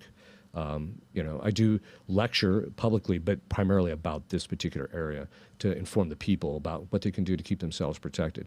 So that's how I kind of got drug into it. And so I've been doing exorcisms for about 18 years. So when you started, there were 5 capable exorcists, you said? Yeah. How many are there now in the U.S.? Well, right now there's probably about 130 to 140 exorcists that are mandated or named by their bishops. But out of that 140, maybe only about 20 to 25, I would feel comfortable sending someone knowing that they're going to get the help they actually need. That's wild, dude. There are like 150 people in the U.S. who claim to be exorcists. What the fuck? Because this is, historically in the Catholic Church, this was done by mentorship. So even though I've written a book on diabolic influence, that's the academic side. But you have to sit in on session and see how you actually have to handle these guys, because you're basically handling like a piece of nitroglycerin. You know, you can talk to them about don't do this and don't do that, but they actually have to see it. And so there was a mentorship. Well, that mentorship collapsed in the 50s, which we talked about before. And so now we're getting... The mentorship collapsed in the 50s. That's interesting. I wonder if that's because people realized that it was complete nonsense back then, or... that back up off the ground. And so a lot of the guys haven't been under that a good mentorship, and that's why there's so few that actually are very proficient at this. Clinical exorcists. Kind of, yeah. Yeah, like practicing. Yeah, that's right. Yeah. Yeah, it sounds like a potentially dangerous job. Oh, fucking please. Yeah, okay, so that's a very good observation. The way it works is, so the church actually has, it's called the prenotanda, or the note, which is basically a series of do's and don'ts, right? But there's also ones, that's also part of the mentorship too, is to be trained. Look, there's a set of guardrails. If you stay in your lane and you don't get out of that lane theologically by doing something that's theologically daft or it's bad, you're relatively safe. Nothing grave is going to happen to you. Now, it doesn't mean that you don't get beat around a little bit. You're stepping into a boxing ring, right? And so and that's why a lot of times they'll afflict you with certain thoughts, or they'll do certain things to. You telling me that you've had some gay thoughts of your own, and you're attributing that to demons? Like try and affect your health and things like that. But that's one of the reasons why this Society of Priests that I started, we're semi-contemplative. We pray 3 to 4 hours a day. And we pray... That sounds fucking terrible. Primarily in addition to maintain that unity with Christ, because as long as you stay with Christ, you're safe. It's when you try to branch out on your own, or you think that it's actually not, that it's you liberating these people and not Christ, that's when you're going to get taken to the woodshed. And so what we do is we pray 3 to 4, and it deals with all the different kinds of diabolic influence, everything from normal temptation to oppression to obsession. Is it like a battery that you can charge? If you pray enough, you can charge your battery like a bunch? Is that what it is? To keep us protected, so we have a specific set of prayers to create a protection by keeping us under Christ and keeping that protection in place. So if you do it, if you stay in your lane, you're relatively safe. It doesn't mean that like I said, you're going to get beat around a little bit. But the good news about that is it also, the first 2 years of The Exorcist is the worst. And the reason being is because the demons are probing and testing every single area of your weakness, and they know your weaknesses are because they've been watching you your whole life. Well, obviously his weakness is lying, right? He's told us countless lies in this entire thing. I mean, objective, for a fact, absolutely lying to us right now about this shit. And so He told us he saw somebody morph into a different shape than they were before. That is a lie. He did not see somebody turn into a wolf in front of his eyes while he was praying. So they'll start picking at certain areas of your moral weaknesses and things of that sort, or even psychological tendencies that may not be necessarily healthy, and they'll start picking at those things. And so you have to really shore those up in a hurry, because otherwise you're going to get taken. You're going to get taken down. And I've seen a lot of priests actually that became exorcists initially who didn't get that cleaned up and did get taken down. Okay, it sounds to me like you know a lot of priests who turned out to be pedophiles, and you're blaming demon possession on it. That's what it sounds like to me. So you have to be very... I believe that. Yeah, so you have to really stay in your lane and, do everything you can to eradicate any defect, spiritual, moral, or otherwise, that you might have. It's very obvious to me that demonic forces go after Christian leadership. Yes. It's one of the reasons so many of them are rotten. I feel sorry Yeah. for them. And also leadership in general. Like the U.S. Congress has a much higher incidence of diseased personal lives. That's right. Than the American population. That's and that's right. not an accident because they have authority. That's just what Yes. I've noticed. Do you think Yes. that's true? Oh, I think that's absolutely true. I mean, as far as the Christian leaders, a lot of times what happens is they'll start out with good intentions. Totally. But then when they get to that position of power, it attracts the demons because You think maybe they're just scumbags? Is that possible? for demons, they because they're cut off from God, they no longer have grace. They don't even know the economy of grace, and by that I mean in the sense they don't even know what helps that God is going to give to different people to get their lives together. And that they have no access to any of that knowledge. They don't have any of that. They don't have. They hate each other. They can't stand each other. So they don't even have the common. They hate each other. Yeah, they completely hate each other, and so they do. Yeah, and so as a result of that, they can't. They have the only reason they get along is because they have a common end, which is to take us down, right? Man, you're describing people I know. Well, I'm getting there, I'm Tucker. sorry you that's the whole. are. I'm getting there. So the I'm getting where? Where are you getting? What are you talking about? only thing that's left with the demons is because they were created in a hierarchy. So how intelligent they are, they have a will that's proportionately intelligent, is strong to that intelligence. And different demons have different degrees of intelligence. And so basically what that means is that their will, one demon's will is stronger than another. So in hell, there's only one thing that's left, and that's raw power. And so what happens but that power is melded with malice and self-servitude and that type of thing. And so what happens is that when you see people that go into positions of power, that attracts the demons because they know if I can get control of this guy, then I can... then I can basically use his power that he has to cause all this other damage or to take. Okay. Let me go grab something real fast. It's just in the other room. Take me 30 seconds. Hold on 1 second.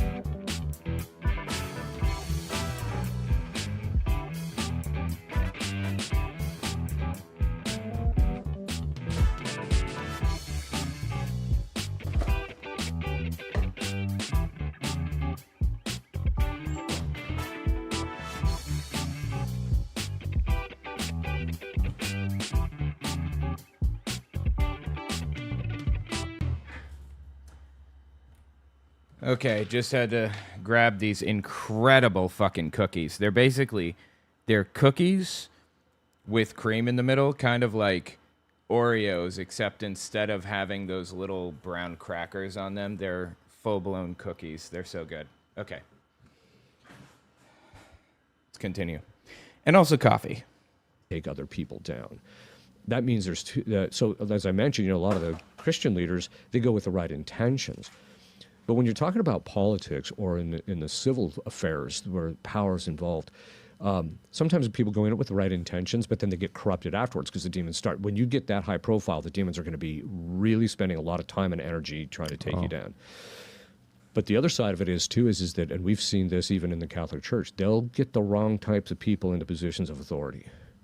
They know this particular person has this defect. They'll give the person the inspiration. You should go into politics. Name of cookies. Sugar sandwich cookies from Walmart, I believe. They're so goddamn good, dude. They're just Walmart. Just got them from Walmart. You should rule. You should be the governor. And so then they'll incline the person to go into that governorship, knowing that because of this person's psychological compatibility with them, with the demons, that they can manipulate this person to cause all sorts of damage. Man, have I seen that a lot. Yeah. I mean, you must watch the news with your jaw open because you know what's happening. I watch the news from a distance because it's almost like being in session. Like I just saw that this afternoon. Really? Yeah. In fact, that's actually one of the reasons. There's two things that I think you find interesting. I actually did a series on how communism and diabolic psychology are identical. Yeah. When you Oh my God. strip the veneer away of it, one being political and the other one being from the spirit world, we peel that veneer away. The patterns of thinking are exactly the same. But Is that true? yeah, it is. It is. Can you? That's worth lingering on for a moment. Can you describe what you see as similar between the way demons behave and the way that the Bolsheviks behaved? Yeah, I mean, well, we see. Oh my God, please. The way demons behaved and the way Bolsheviks behaved. It even happening in our own country in the sense that the demons always present a temptation as this pie in the sky, great thing that you're going to get, and you're going to get all this pleasure and joy, and everything's going to turn out right. This dog. It's got an itch. There you go. But they'll present it as, this is a great thing. You're going to get this pleasure. You're going to get this. You're going to get power. You're going to get. But then once they get. And so then you give into the temptation, and then from there they take you down. It's the exact same thing in communism. It's a pie in the sky thing. We're going to have nirvana because nobody's going to have to. There's not going to be any private property. You're never going to have to worry. Not one single human being in the United States, certainly not with political power, is advocating for that. Okay. Almost nobody was advocating for that. All right, let me rephrase. Almost nobody advocates for that, period. Usually when people talk about communism, I think they're reaching for a more fair system. In the United States, people don't talk about communism. They talk about socialism, which is just where the workers own the companies instead of single. It's like converting companies from dictatorships to democracies. Instead of one single individual owning a company and being billionaires off of it and paying their employees complete garbage, the company is owned by the workers collectively. And if a worker quits, then they lose ownership of that company. They own the shares split across all of them that the owner would normally have. And interestingly, this is how nonprofits work today.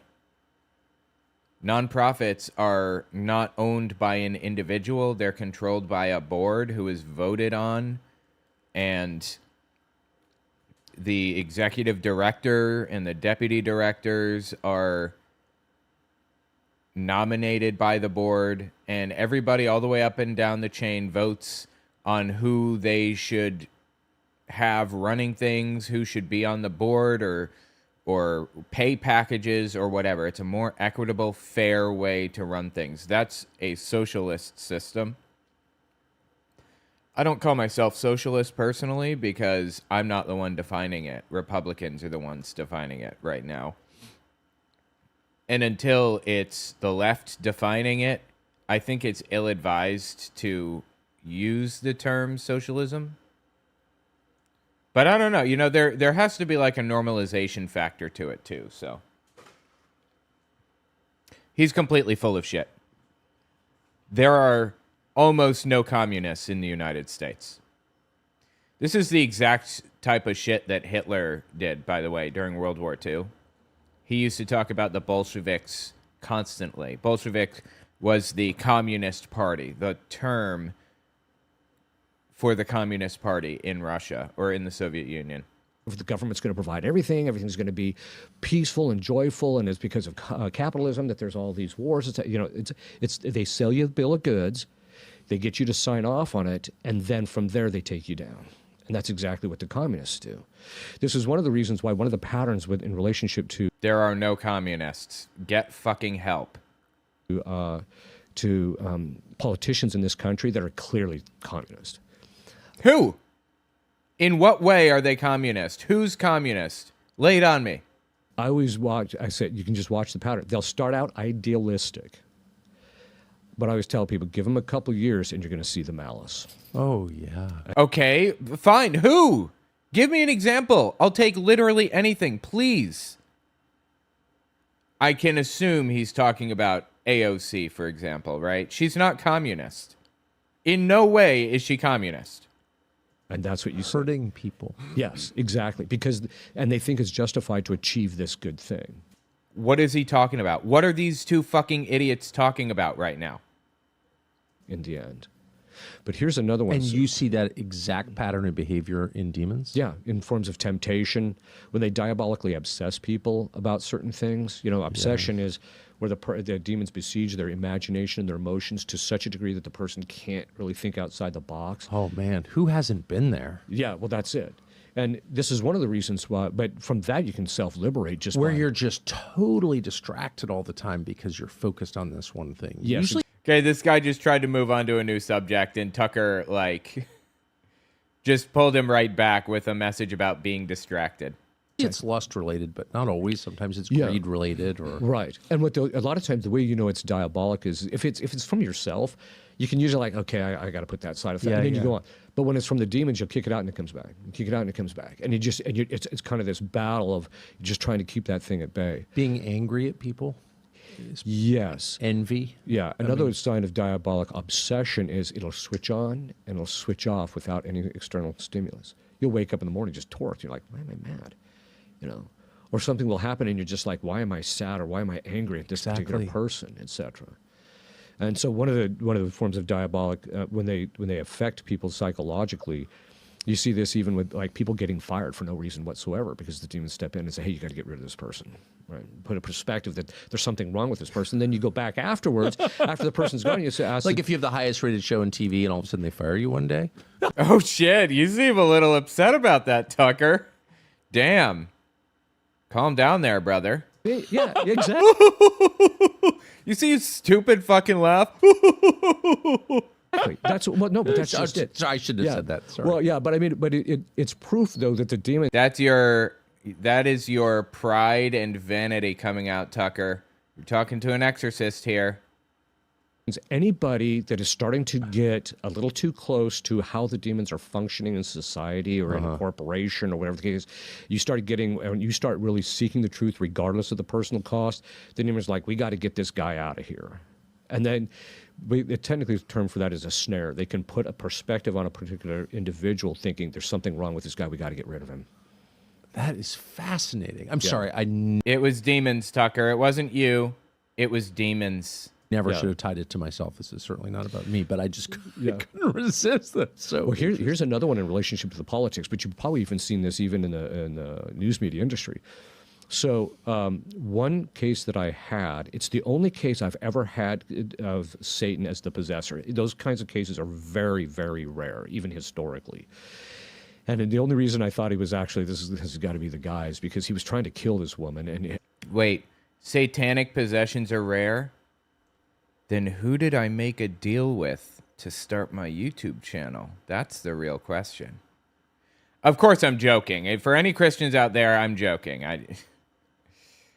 Some people really buy this, so I just want to make sure everyone is aware it was a joke. That he was possessing, and he was also for 3 straight days I beat this guy ruthlessly in a session, and he just lied all the time, even when it would.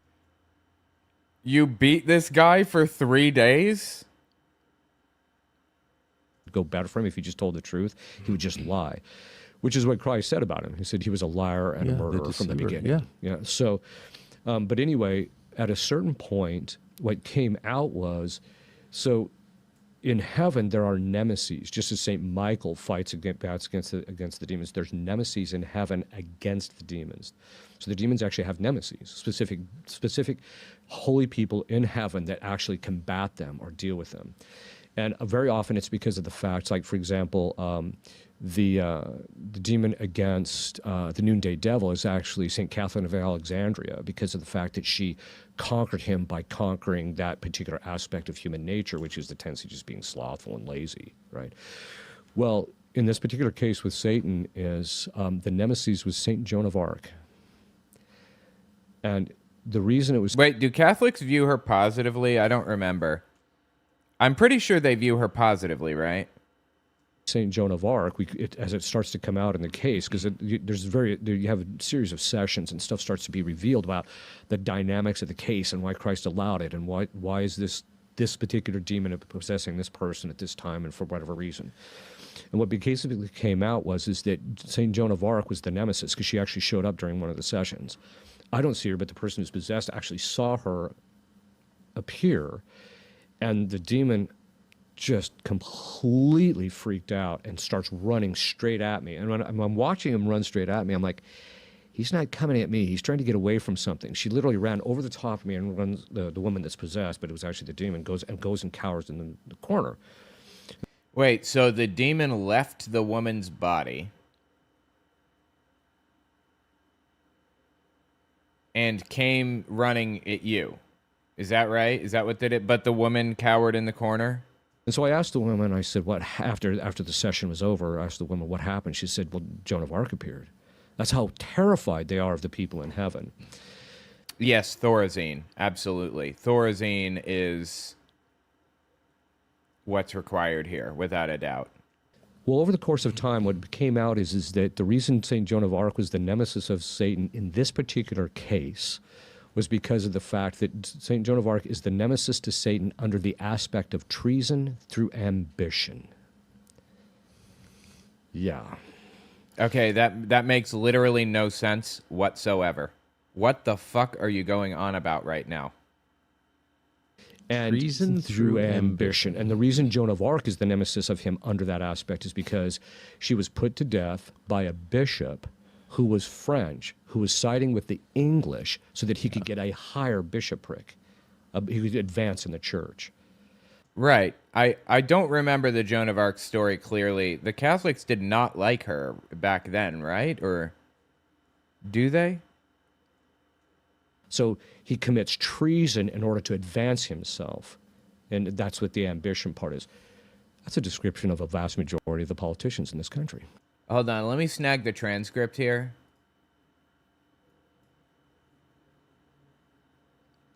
Give me a second. Okay, here we go.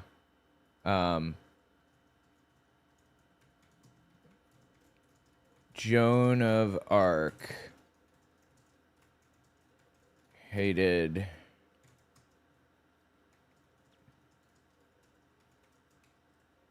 Okay, let me see if I can find some info here. So the church burned her alive and then made her a saint. I did not know that they liked her anymore. She was a teenage peasant girl in the 1420s during the 100 Years' War who claimed she received visions from saints, Michael, Catherine, Margaret, telling her to help the French Dauphin, Charles VII, reclaim France from English occupation. She convinced Charles to let her lead troops, broke the English siege of Orleans in 1429, and helped get Charles crowned at Reims. She was 17 to 18 during all of this. Wow, interesting. In 1430, she was captured by the Burgundians, French allies of the English, sold to the English.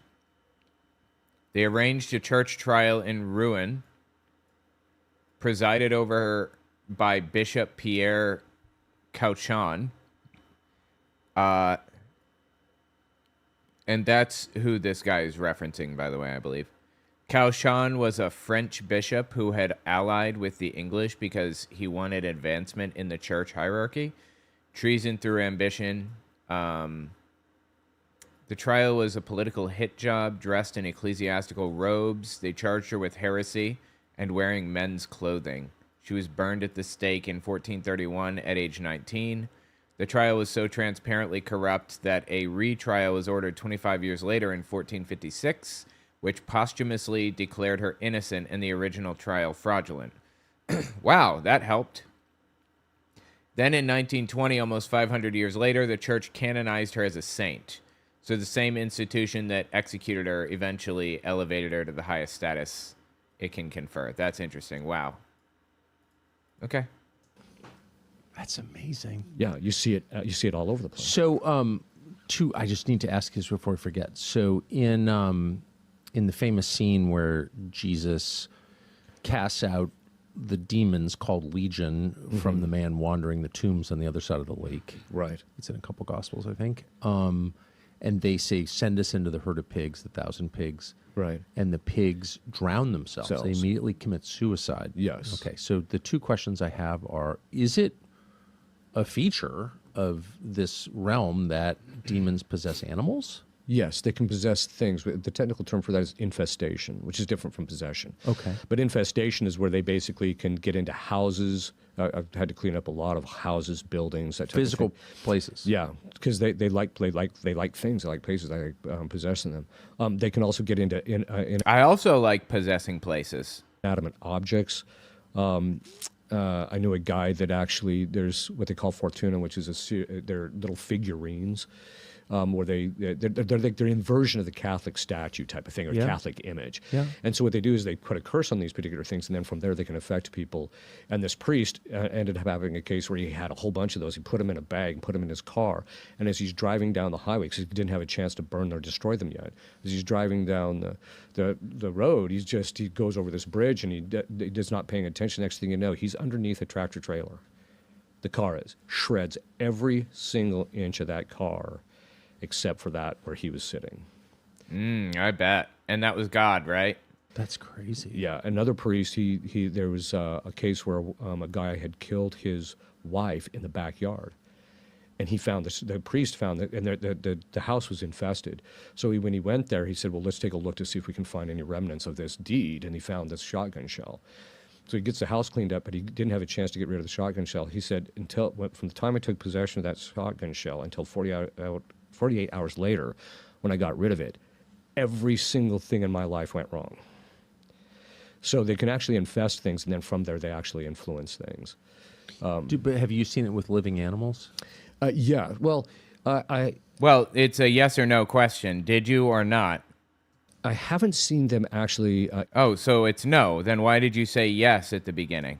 infest the animals to the point where the animals are doing that. But I have heard of other exorcists having that. I have seen them actually afflict animals. There was one case where the land was infested, and the people who owned the farm on there lost 50 animals in the course of 1 year. And it was under really odd circumstances. So the one day they just came out and stepped out on the porch, and they had these Pyrenees. One of the Pyrenees was just standing there. All of a sudden, the Pyrenees just starts choking to death and kills it, right? And so, because the demon on the property, it took us a while to get the guy out of there, but we finally got him out. But then they took it to a vet, and they said, there's no obstruction, there's no reason this dog should be dead. So they can actually do that. What do you know about cattle mutilation? Anything? Some of the cattle mutilation, the stuff that I've actually studied, it's a little bit unclear to me about what the actual motivation is of some of the people that do it, but some of it is actually a cult activity. Oh, fucking please, dude. Yeah. So clearly, yeah, and so and part of that is it's the they're still what they're doing is they're inverting the sacrifice. So all, you know, in the Old Testament, all the sacrifices of the animals were actually just a lead up or a type or a prefigurement to Christ, right?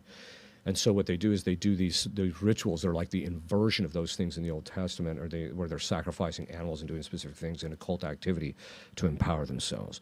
So a lot of those I've heard. I haven't, you know. Okay, I'm just reading about this. Apparently, this cattle mutilation thing is something that's been documented since at least the 60s. Cattle and sometimes other livestock are found dead with precise surgical-looking cuts, specifically organs removed, often eyes, tongue, genitals, sometimes drained of blood, often with no tracks or signs of struggle around the carcass. It's been reported across the U.S., particularly the western states, also in parts of Latin America and in the UK. The FBI's investigated it in the 70s, apparently. There's a file on it. The most mainstream explanation is predation and decomposition. Forensic studies have shown that scavengers like blowflies and small predators tend to go for soft tissue first, eyes, lips, genitals. And decomposition gases can make cuts look cleaner than they are. It explains a lot of cases, but not all of them, allegedly. Some cases have genuinely unusual characteristics that don't map nearly onto scavenger activity. Some people say it's a cult ritual. Some people say it's UFOs. Some people say it's an inversion of Old Testament animal sacrifice. The way, which is what he says. The way that I see it is the most likely explanation is probably the truest one, which is weird predators and maybe a couple of cases of kids trying to freak people out. You know, it's not something I can verify or vouch for 100%, but I've talked to a lot of police officers in areas like that, and they say, yeah, there's a satanic coven over here. There's this. There's a witch. Fucking please, dude. Is get involved in this type of stuff too, and so they'll say that, you know. Call Exorkin. Yeah, if your property's infested by demons, call Exorkin. You'll see those kinds of things in where there's a high degree of or a high number of people involved in the occult arts. What about the connection between demonic possession and suicide? I just can't help but notice that the second the demons enter the pigs, they kill themselves. Yeah, they have. I mean, this is a Bible story. Who knows if it's even real? I mean, I don't know if demons ran off of a cliff in real life, but they certainly didn't exorcise demons and throw them into pigs or whatever. That's obviously completely fabricated. Have an animus delendi, right? They want to destroy everything they get in contact with. In fact, during one session that I actually had with Beelzebub, which is another name for Satan, because there's to appear under Satan is one thing, but to have him to possess something under the aspect of Beelzebub is another matter. But at one point, I just said, basically, the reason you hate everything is because whenever you see creation, you see him, isn't it? Referring to God. And he says, yes, that's why I want to destroy everything. So they have that. He talks to Satan on a regular basis, totally. They do drive suicide. Now, people can commit suicide on their own. Like, for example, as you probably know, there's certain SSRIs that actually have an 80% suicidal ideation rate, right? So there's... Nah, it doesn't sound right. Hang on, let's see. 80%... That's a little...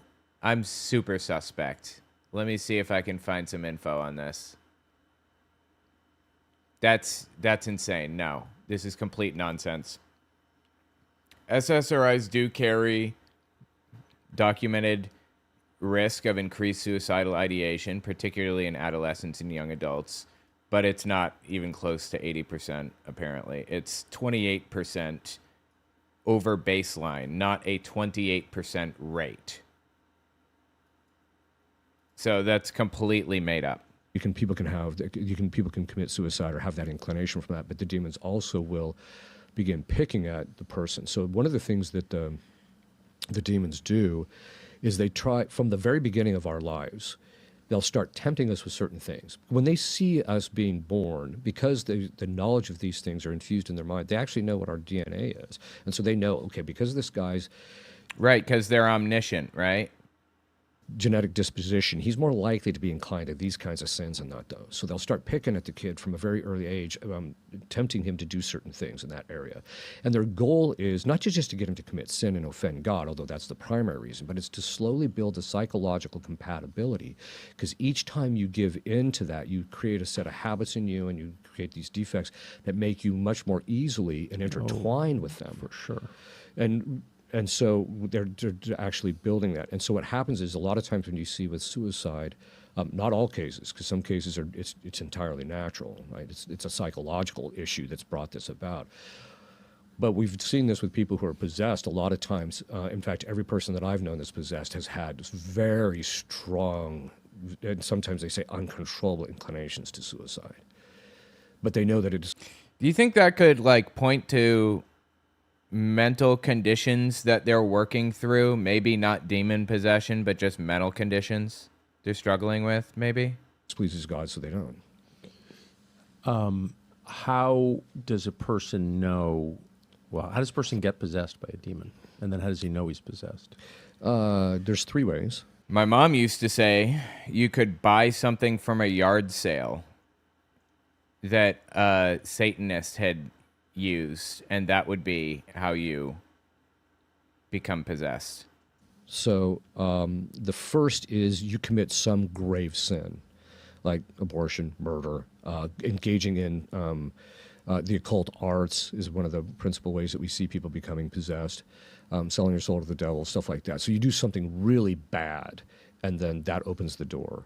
In the Catholic sphere, we call it a mortal sin, something that's really grave that you commit, and those sins can open you up to diabolic influence. Now, the way it works, though, is because Christ has perfect power over the demons, we open the door, but to be able to step across the threshold, Christ has to give them permission. So most people who do stuff that's really bad don't become possessed because of the fact that Christ just doesn't allow it, because it's not going to be good for the person, ultimately. Even though they've opened up the door. So they've done something really bad. That's about 50% of our caseload is that. And do you ask about the Our caseload. Yes, history? because we want to know what could be the cause of the entry. Because if we know how the demon got in, a lot of times that's going to tell us how you're going to get him out. And so we very often want to know that specific kind of information. The other 50% roughly is something really disordered or grave has happened to you. So for example, one case that I worked on, the woman was run over by a car. Her sister ran her over with a car. About 50% of our caseload are women who have been raped, molested, psychologically, or... And you're abusing them even further and fucking with their heads even more. What is wrong with you? Really? physically abused in a grave fashion. And that disorder is the domain of the diabolic. And so that opens the person up to getting possessed, the woman getting possessed. And people say, well, that doesn't seem fair. Well, that's true in one sense. On the other hand, Christ permits it. And what you'll find very often is as those, especially the women, you'll find this, as they climb their way out, they become some of the most holy people you'll ever meet. Because the amount of virtue they have to obtain to engage in the battle becomes pretty significant. How does a person... I mean, we're not encouraged to think that the torment we experience is the cause of demons. Right. Right. So how does a person realize, wait, I think I have some alien being in me? It gets to causation. They realize, quote unquote, that they have some alien being in them because they're religious fruitcakes. And when you're primed to believe something, you're obviously going to assume that's the problem right out the gate. So if your torment is because you got a bad conscience because of the fact that you've been doing a lot of bad things, well, that's probably not necessarily diabolic. So there's natural explanations that can be for it. Sometimes, too, like, for example, there's hypothyroidism. People can become depressed as a result of that. So there can be natural organic causes for that. I mean, the way he's been talking about it, it's almost as though he believes that every problem is caused by demons. But the other way that you would know it is if there's no prior causation, but you just like you feel afflicted. So we'll get people who like have been cursed, and they said, "Yeah, I just set in one day, and I was just depressed from that point on, or I was just angry all the time from that point on." I know someone that happened, a prominent person that happened to. Yeah, and so So you have to look at the causation. Where did this come from? And as I mentioned, if it's diabolic obsession, it will switch on and switch off. As an exorcist, we'll pray over people like that, and you see a very distinctive pattern in this. As you're trying to assess whether this is demonic. Yes, correct. Because sometimes it's just psychological, right? So we just... So you show up, you get the call. Sometimes people are just fucking weird. I or someone I love, I think is possessed. You show up at the house and tell us what you do, if you don't mind, and how you make that determination.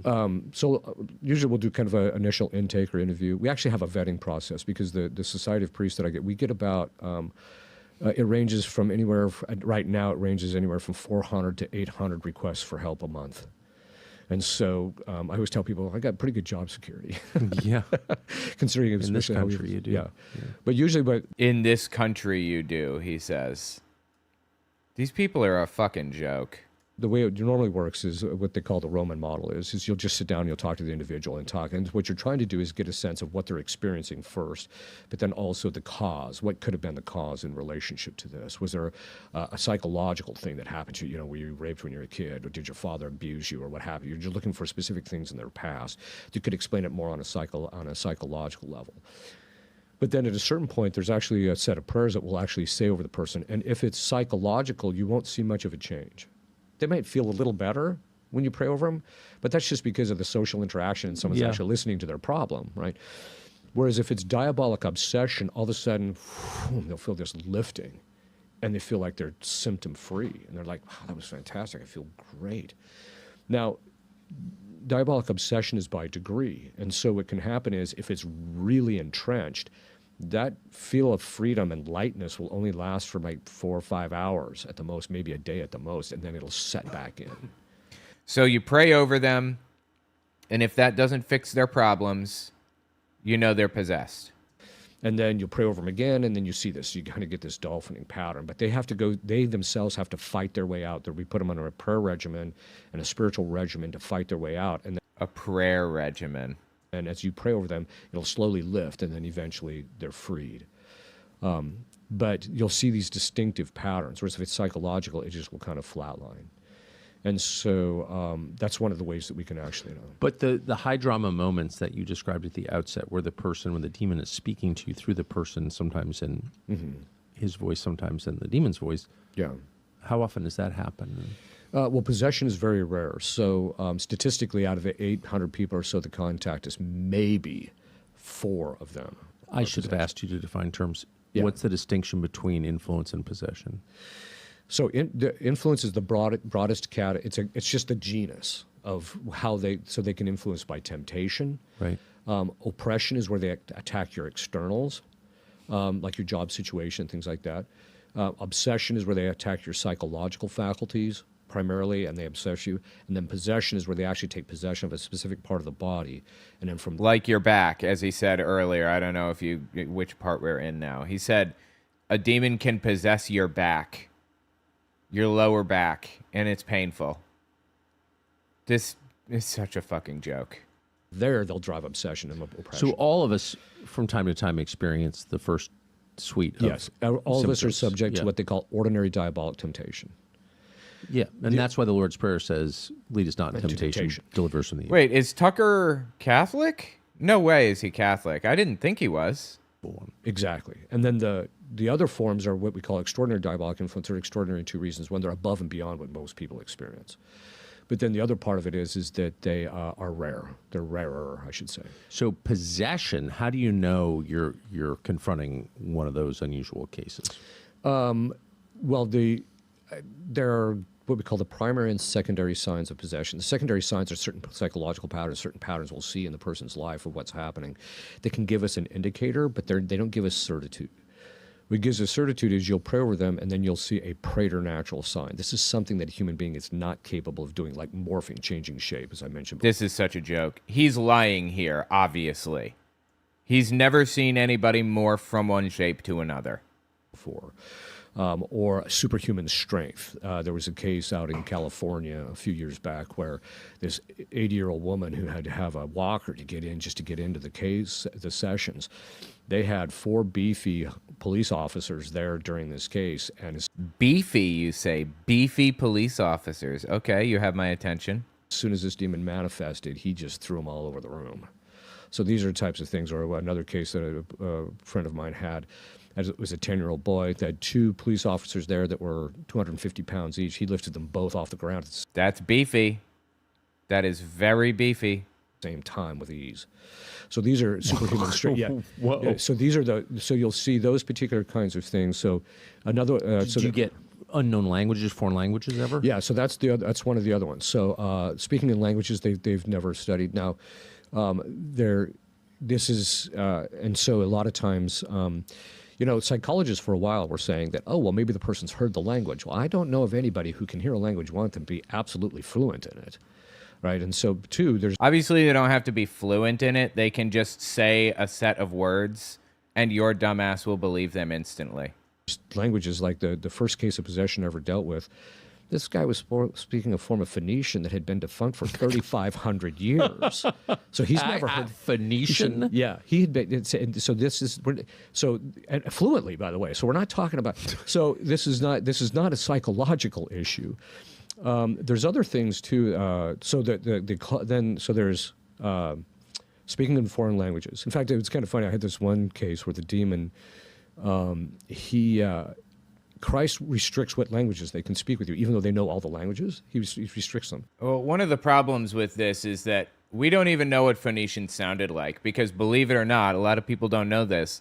We didn't have cassette tape recording devices back then, 3,500 years ago. So we have no idea what they sounded like. We couldn't even guess at what... Well, we can guess. We can guess at what they sounded like. We can guess at what Latin sounded like, but again, Latin is a dead language. It's spoken by the Pope and some, Vatican people, some priests speak some Latin. But Latin has been a dead language, i.e., it's not changing and evolving because it's not spoken by a population of people regularly as their primary language. It's been a dead language for, a long, long time. It came from the Roman Empire originally, I believe. And a lot of languages came out of Latin. Oop. And so in this particular case, he was restricted to speaking in Latin. So I had to converse with him in Latin. Now, my Latin is decent, but once in a while, I'll, when you're supposed to use the accusative, I use the dative grammatically, and he would just, when I would do that, I didn't do it right, he would just ignore me, like he just didn't have to put up with this, right? And so then I would correct my language. And who is the person he was occupying? It was a woman that was actually possessed. But not a Latin scholar. No, not. She didn't even know Latin. So at the end, I bet, totally. That checks out. I believe you without question. End of it, I commanded the demon to consider the fact that he'd actually improved my grammar. he wasn't happy with that one. So you mock them. It's not mocking them. I just inform them in stuff that makes He mocked him. He mocked him in this ridiculous story he just told. This fake story. Just admit that you pretended that you mocked a demon. Come on. It's painful for them. Because you don't want to mock them, because that's degrading, right? And we don't want to degrade. We don't want to be involved in the degrading process. You don't? It's a demon. It's the same reason why you don't call them names. Even in the ritual, there's a listing of names of theirs, but you're not going to call them "Hey, stupid, do this," because they're not stupid, right? And part of that is because they're looking. They'll be happy if you do that, because of the fact that means your speech isn't perfectly modest. And so, at least in relationship, totally right. Yeah, and so they get power. They get power out of it. They'll take. I've seen this in the human realm. Yeah, this is so fucking stupid. They're inviting you. Certain people are clearly under the influence of these things. Invite you to lower yourself. Yes, and invite you to mock and swear and degrade, and the second you do that, they become swollen with power. And I don't know if it's your experience, but in my experience with demons, they're willing to take a beating to get that out of you. They'll take the mockery. They'll take those that you're treating them badly if it means they're getting power over you. Yeah, I think they're trying to incite you to become more like them. That's exactly it. That's exactly it. Boy, I've seen that a lot. I don't know anything about what you're saying. I've just the parallels to the experience that like anyone engaged in our political discourse has to what you're saying are like crazy. This is so fucking stupid, dude. It bothers me so much to listen to these two idiots kind of put a puff in each other's petticoats. But, you know, in talking about that psychological compatibility, we have just a lot of people today that are psychologically compatible with a lot of demons, and that's why we're seeing that behavior. These people are just psychologically compatible with them.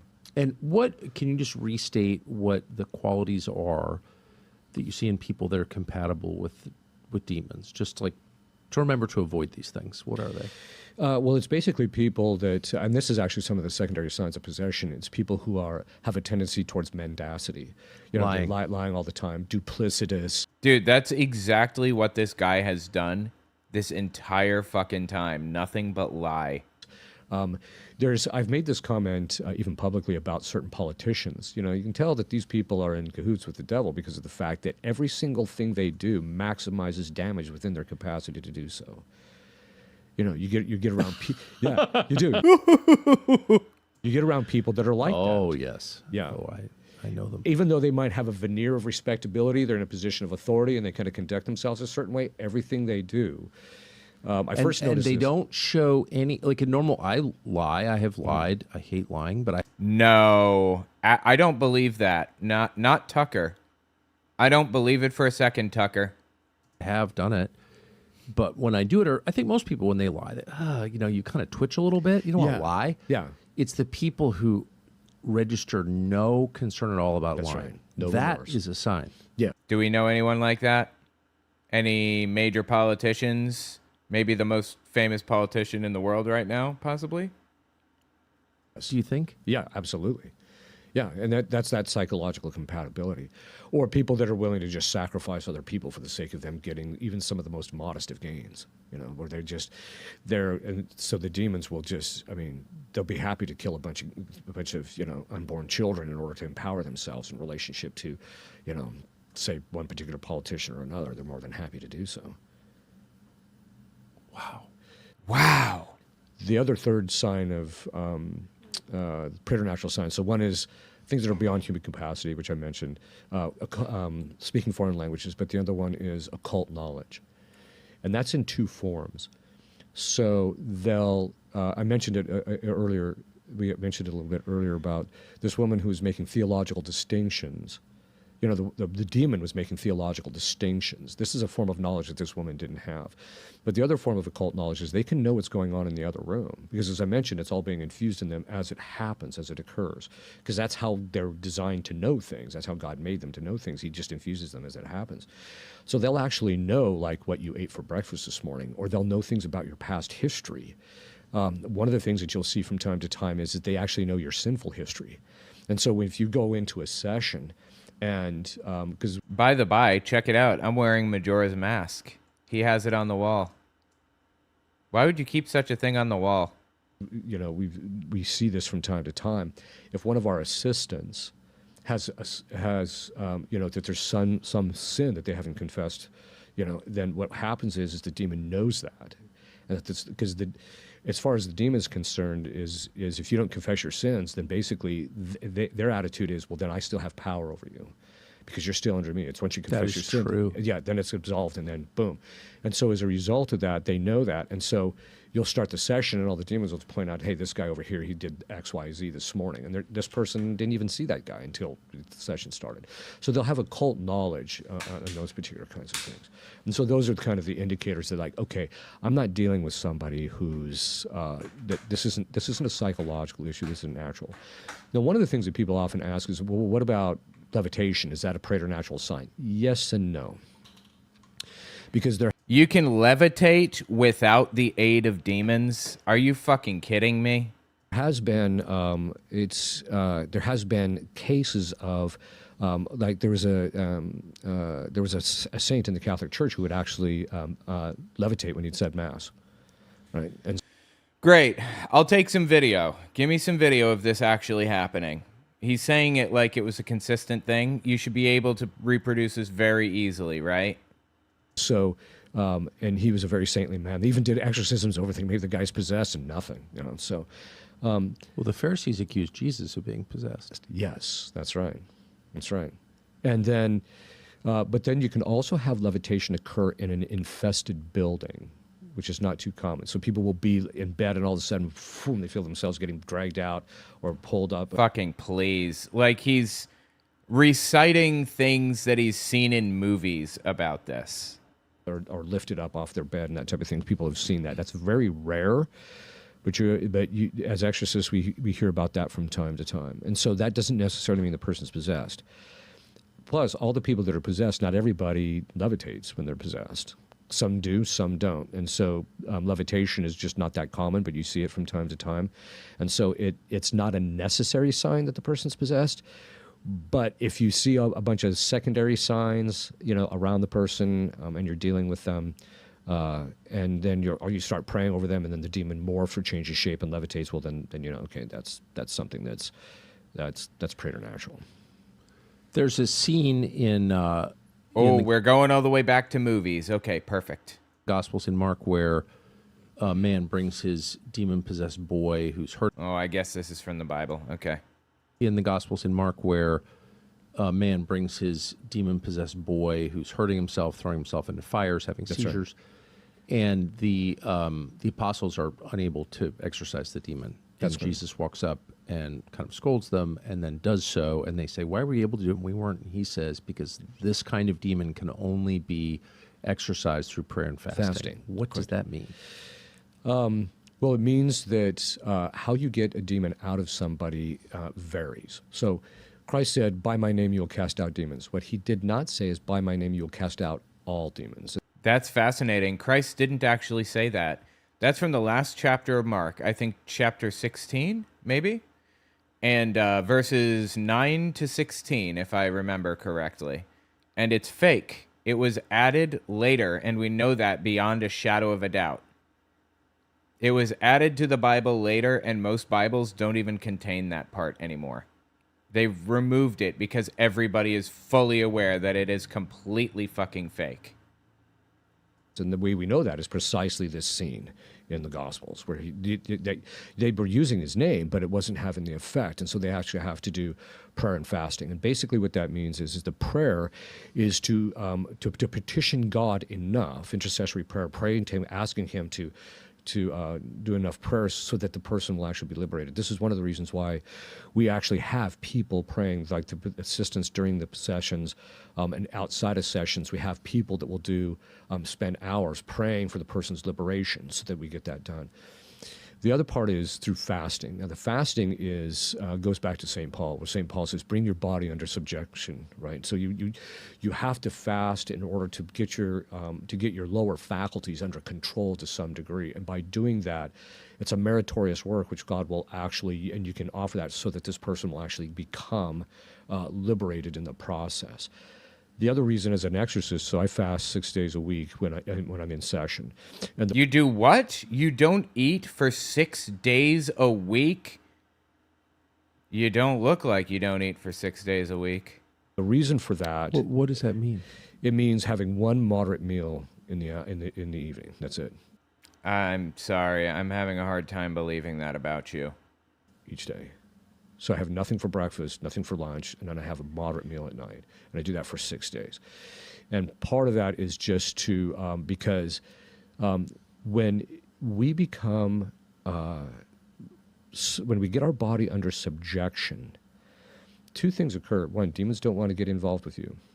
Because if they attack you and try and suggest something to you that's contrary to that subjection, you're going to reject it outright. So they're going to get defeated very easily. And you're going to be, and by that, you're also developing virtue. So you're empowered to be able to kick them out much more easily. When we're weak, they can take advantage of us. Well, wouldn't not eating for 6 days basically make you weak?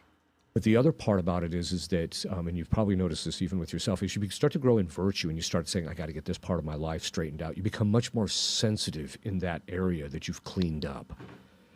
So, for example, people who stop using profanity all of a sudden in vulgarities all of a sudden, when they That's like my favorite fucking part of the day. hear it, it jars them, right? Well, it's the same thing in relationship to demons. So as you fast, if the demons attack you, you're you're much more sensitive to it, and so that disorder, because you've got it under your body's now rightly ordered, and so as a result, you quickly detect them, and then so they don't want to attack you.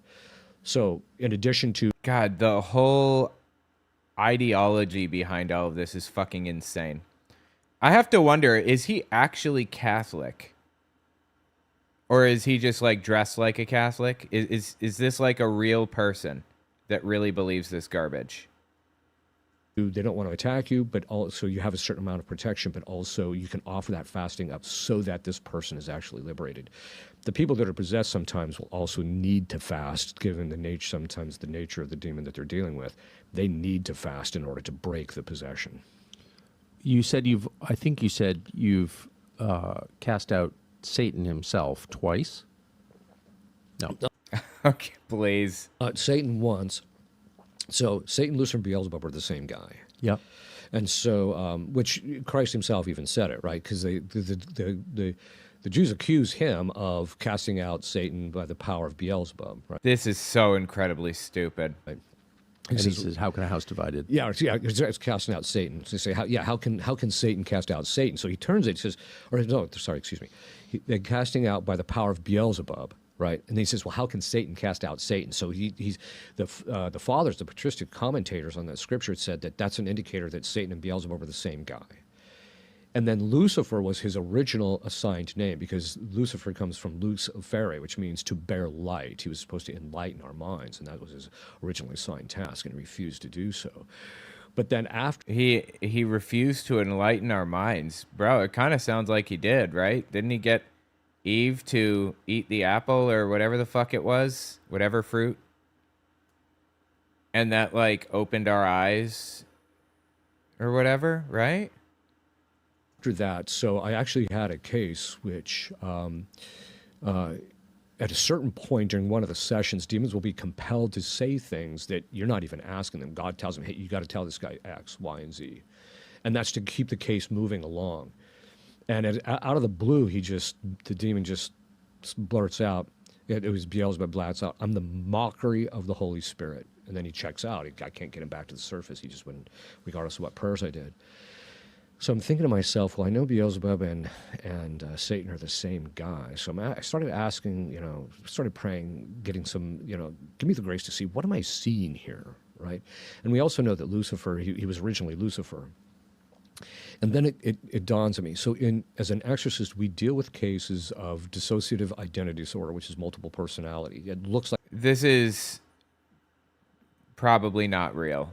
Multiple personality disorder. I don't think... I believe psychologists have determined... or I believe that psychologists are not really sure that this is a real condition. Dissociation is real. Very real. But multiple personality disorder is not verified a real thing. It was like, hang on. Oops, hold on one second.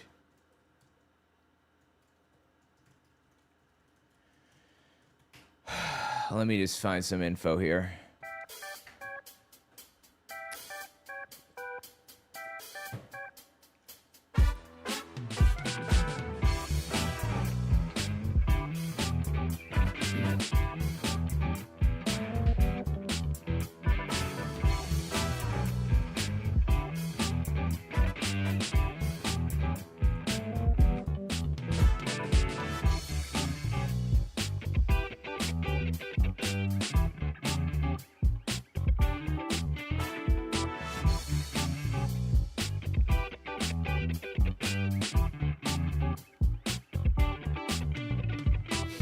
All right.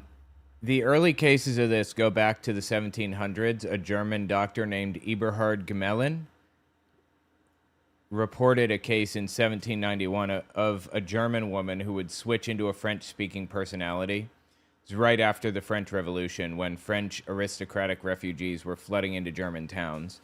So the cultural material was right there for a suggestible patient to draw from. I was looking for, here we go. Sybil in 1973 is one of the, it's kind of the landmark case. Flora Rita Schreiber published Sybil about a woman named Shirley Adrell Mason who was treated by psychiatrist Cornelia Wilbur. Mason allegedly had 16 personalities resulting from horrific childhood abuse by her mother. The book was a massive bestseller, became a TV movie, and essentially created the cultural template for what multiple personality disorder looks like. The problem is that it was fabricated. The whole thing was fabricated. Mason wrote a letter to Wilbur in 1958 confessing that she had been making it up. And the personalities weren't real. This is 15 years before she went and talked to a psychiatrist. She said that it was fake. Wilbur dismissed the recantation, kept treating her, and kept finding more personalities. Journalist Debbie Nathan's 2011 book, Sybil Exposed, documented the whole thing pretty thoroughly, apparently. Wilbur was using hypnosis and sodium pentothal, which was called a truth serum at the time. Deeply invested in the diagnosis, essentially coached Mason into performing the condition. Mason was also financially dependent on Wilbur, which created enormous pressure to keep producing what Wilbur wanted to see. But after Sybil, diagnoses exploded. Before 1970, there were fewer than 100 documented cases in the entire medical literature, going back 2 centuries. But after this bestseller, all of a sudden, thousands of cases supposedly came forward, none of which were legitimate or proven to be real or legitimate. The 1990s backlash was brutal. The False Memory Syndrome Foundation formed. My mom had false memories in the 90s, and it ruined our family for a while there. Lawsuits piled up from patients who realized their recovered memories of abuse were implanted by therapists, and several high-profile malpractice cases resulted in massive settlements. That exact thing happened to my mom. She knew a Jehovah's Witness named Sandy who fancied herself a therapist, even though she was just a fucking nutcase. And she helped my mom, quote-unquote, pull false memories out of her mind about my grandpa doing all kinds of terrible shit. Like killing people and burying their bodies in the yard and everything. And it was all fake. There was a police report filed and everything. They investigated my grandpa and found absolutely nothing. He was just some Korean War veteran who was just living a quiet life with his wife. And that was the end of the story. He never killed anybody and never did any of that shit. And my mom realized they were false memories and apologized to my grandpa. And after that, my grandparents basically went and took a class at a local college on false memories and how they work and what they do and how they're formed and stuff like that. And forgave my mom after that, which is nice. That's not the story of everybody, right?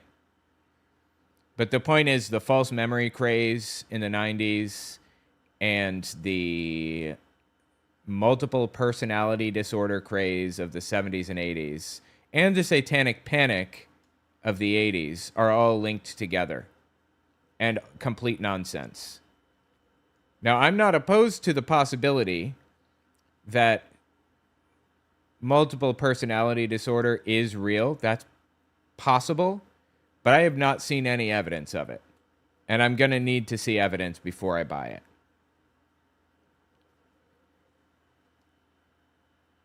I'm just checking through.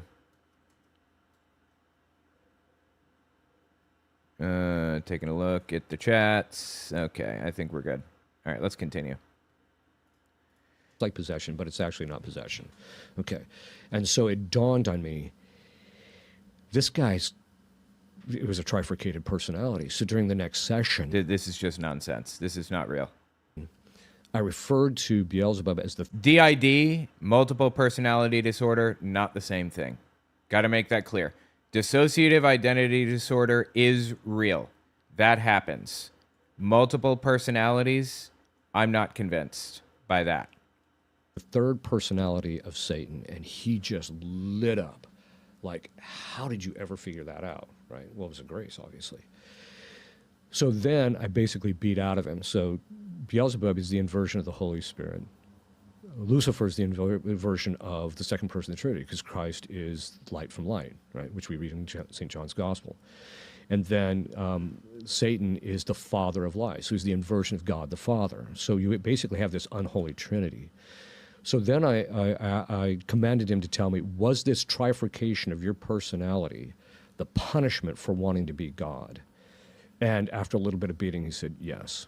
And then he basically admitted he suffers the same thing that people who suffer from dissociative identity disorder, he suffers the same problem. He's in constant pain as a result of this trifurcation. And this actually, so I thought to myself, well, you know, somebody had to have talked about this historically. I can't be the first guy to kind of stumble across this. Well, lo and behold, there was a case in France in the 1600s where this exact same thing played itself out, and they talked about this, and then the fathers talk about it in bits and pieces. So that's actually know that his personality, he was punished with this trifurcation, his personality, and that would explain why exorcists would experience Beelzebub, Lucifer, and Satan in very different ways. What about this guy? Just to clarify,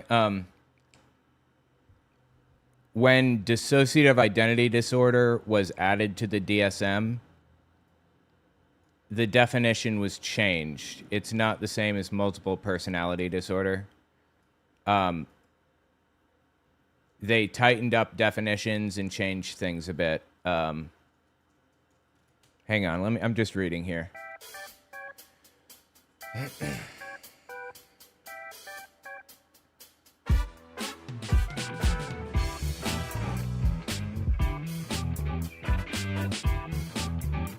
Okay. Dissociation as a phenomenon is well documented and real and not controversial. People dissociate all the time, especially from abuse. That's how they handle a lot of the abuse. They dissociate. Whether that can produce distinct autonomous identity states, fully formed alters, that's not. I don't believe that. I'm sorry. I don't. Dissociation is real. Multiple personalities is not. DID is in the DSM. Multiple personality disorder is not. He invited Satan rather than one of the lesser demons. Well, it wasn't actually a guy. It was actually a woman who became possessed by Satan because she was the victim of satanic ritual abuse. Oh, fucking please, dude. Really? Satanic ritual abuse? What are we, in the fucking 80s? Oof. Yeah. And so, at literally right off the bat in her life. So she... How common is that? When I first started doing exorcism work, most of the cases that we would see of that were from satanic ritual abuse in the 80s, which is when it really picked up steam. No, it's when there was a mass fucking moral panic and everybody became convinced that demons were out to get them. It's fabricated. It was always fabricated. Then it kind of went on a bit, it kind of plateaued out a little bit, but now we're starting to see a lot of the cases from stuff that's been happening in the last 15 to 20 years. So, you know that there are people that are in prison today for satanic ritual abuse who were arrested for shit that they didn't do, like summoning Satan to abuse children. Like, literally, obviously fucking fake. And they were arrested in the 80s for this garbage and exhausted their appeals in the 80s and are still in there today, now.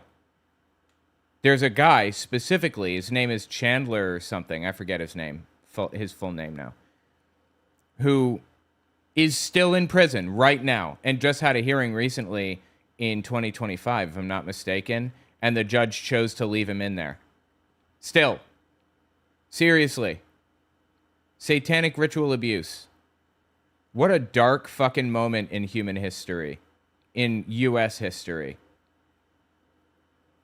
The probably, if you're talking about cases of possession or the cases that, well, let's just talk about the cases that come to us that have satanic ritual abuse. It's not that many, but it's enough that it takes up a significant amount of our time to clean these people up as a result of it. And not What every, happened to that woman? she was liberated finally. And how did her life turn out, do you think? I think she's a very holy woman. I think she's a very good woman. Yeah, I'm thinking Andrew Chandler Jr. That's my mistake. Andrew Chandler Jr. from Madison County, North Carolina. He was a van driver for a rural state-funded daycare center. He was convicted in 1987 of sexually abusing several young children he transported and sentenced to 2 life terms plus 21 years. He's now 68 years old. He's maintained his innocence and has appealed his conviction multiple times. He didn't do it. He was completely innocent. The whole thing was built on satanic panic stuff. Like, he abused them for satanic ritual reasons. It's completely made up. Let me just read a little bit more here. In the 80s, in Madison County, North Carolina, small rural Appalachian community, Junior Chandler, which is his nickname, Junior, worked as a van driver transporting young children, 2 to 5, and cognitively impaired adults to state-funded daycare centers. That's it. The details on the initial accusation are a bit thin, but an allegation surfaced, likely from a parent or therapist, and then investigators and social workers from Madison County DSS, specifically a social worker named Linda King, began interviewing the children. The children were all under 5. King wrote summaries of her interviews with 5 of the alleged victims, and those summaries were what prosecutors used at trial. King and 2 medical experts testified from the summaries rather than the actual transcripts. The problem, as the judge found decades later, is that the summaries were fabricated. They were fake. They added details the children never said, removed sentences where children denied anything happened or specifically said Chandler did not do anything, and presented answers to leading questions as if the children volunteered the information spontaneously. An SBI investigative report indicating that at least 2 of the alleged victims had likely been sexually abused by family members, not Chandler. The full interview transcripts that contradicted the summaries. Here's what was hidden from the defense. An SBI investigative report indicating that at least 2 of the alleged victims had been sexually abused by family members, not Chandler. The full interview transcripts that contradicted the summaries, evaluations of 2 cognitively impaired adults who are also charged in the case, who denied everything. One was described as highly suggestible. Those adults eventually entered guilty pleas, which in cases involving intellectually disabled defendants under pressure is its own horror. The medical evidence, one of the key medical experts who testified, had falsified her credentials. The diagnostic criteria used to identify sexual abuse at the time have since been thoroughly debunked. Physical findings that were considered definitive proof of abuse in the 80s are now understood to be normal anatomical variations. The article isn't saying this, but I know the answer. It basically, they used to look at like the parts. Okay. Do I want to go into it? It's pretty graphic, but it kind of shows you what the world was like at the time. They had something called the wink test. If you think that a kid has been abused, you have them pull their pants down and you take a Q-tip and move it across their backside. And if... I'm sorry, this is part of the deal. I have to say it. If their rectum contracts and opens up when you move a Q-tip across, it means that it's preparing for, an abuser, which means that it's had an abuser there before. the wink test. It's obviously complete vile garbage, completely made up trash. There's even worse shit than that I don't want to get into. But I'm going to because I feel obligated as somebody who communicates this stuff to the public. They would find girls who, young girls who, like in these cases, they would take these girls and they would strip them naked. They'd look between their legs and they would see the shape of the hymen. Like they would look closely, which I'm sure I don't need to say would traumatize them even deeper. And if it was a certain shape or it wasn't there or whatever, they were abused in their mind. Both of those things are completely debunked. Those are not real. They're fabricated. And they were used in Chandler's case to prove that he abused kids. Sorry. I'm sorry. I didn't like that either. But, I feel for the case of reporting it, I have to put it out there. I tried to avoid monetizer unfriendly things, but this dude's sitting in prison right now for absolutely fucking nothing. And this shithead on screen right here is reinforcing this garbage. Hearing it's more difficult than listening to the two nutters blather about fantasies. I'm sorry. I know. I'm done. That's the end of it. Those were two of the major medically debunked methods of determining if a kid was taken advantage of.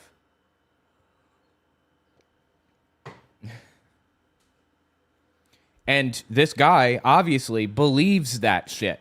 That was pretty much exclusively the entire basis of the Satanic Panic. Those two things. The wink test and the other thing. What a name, by the way, right? What a name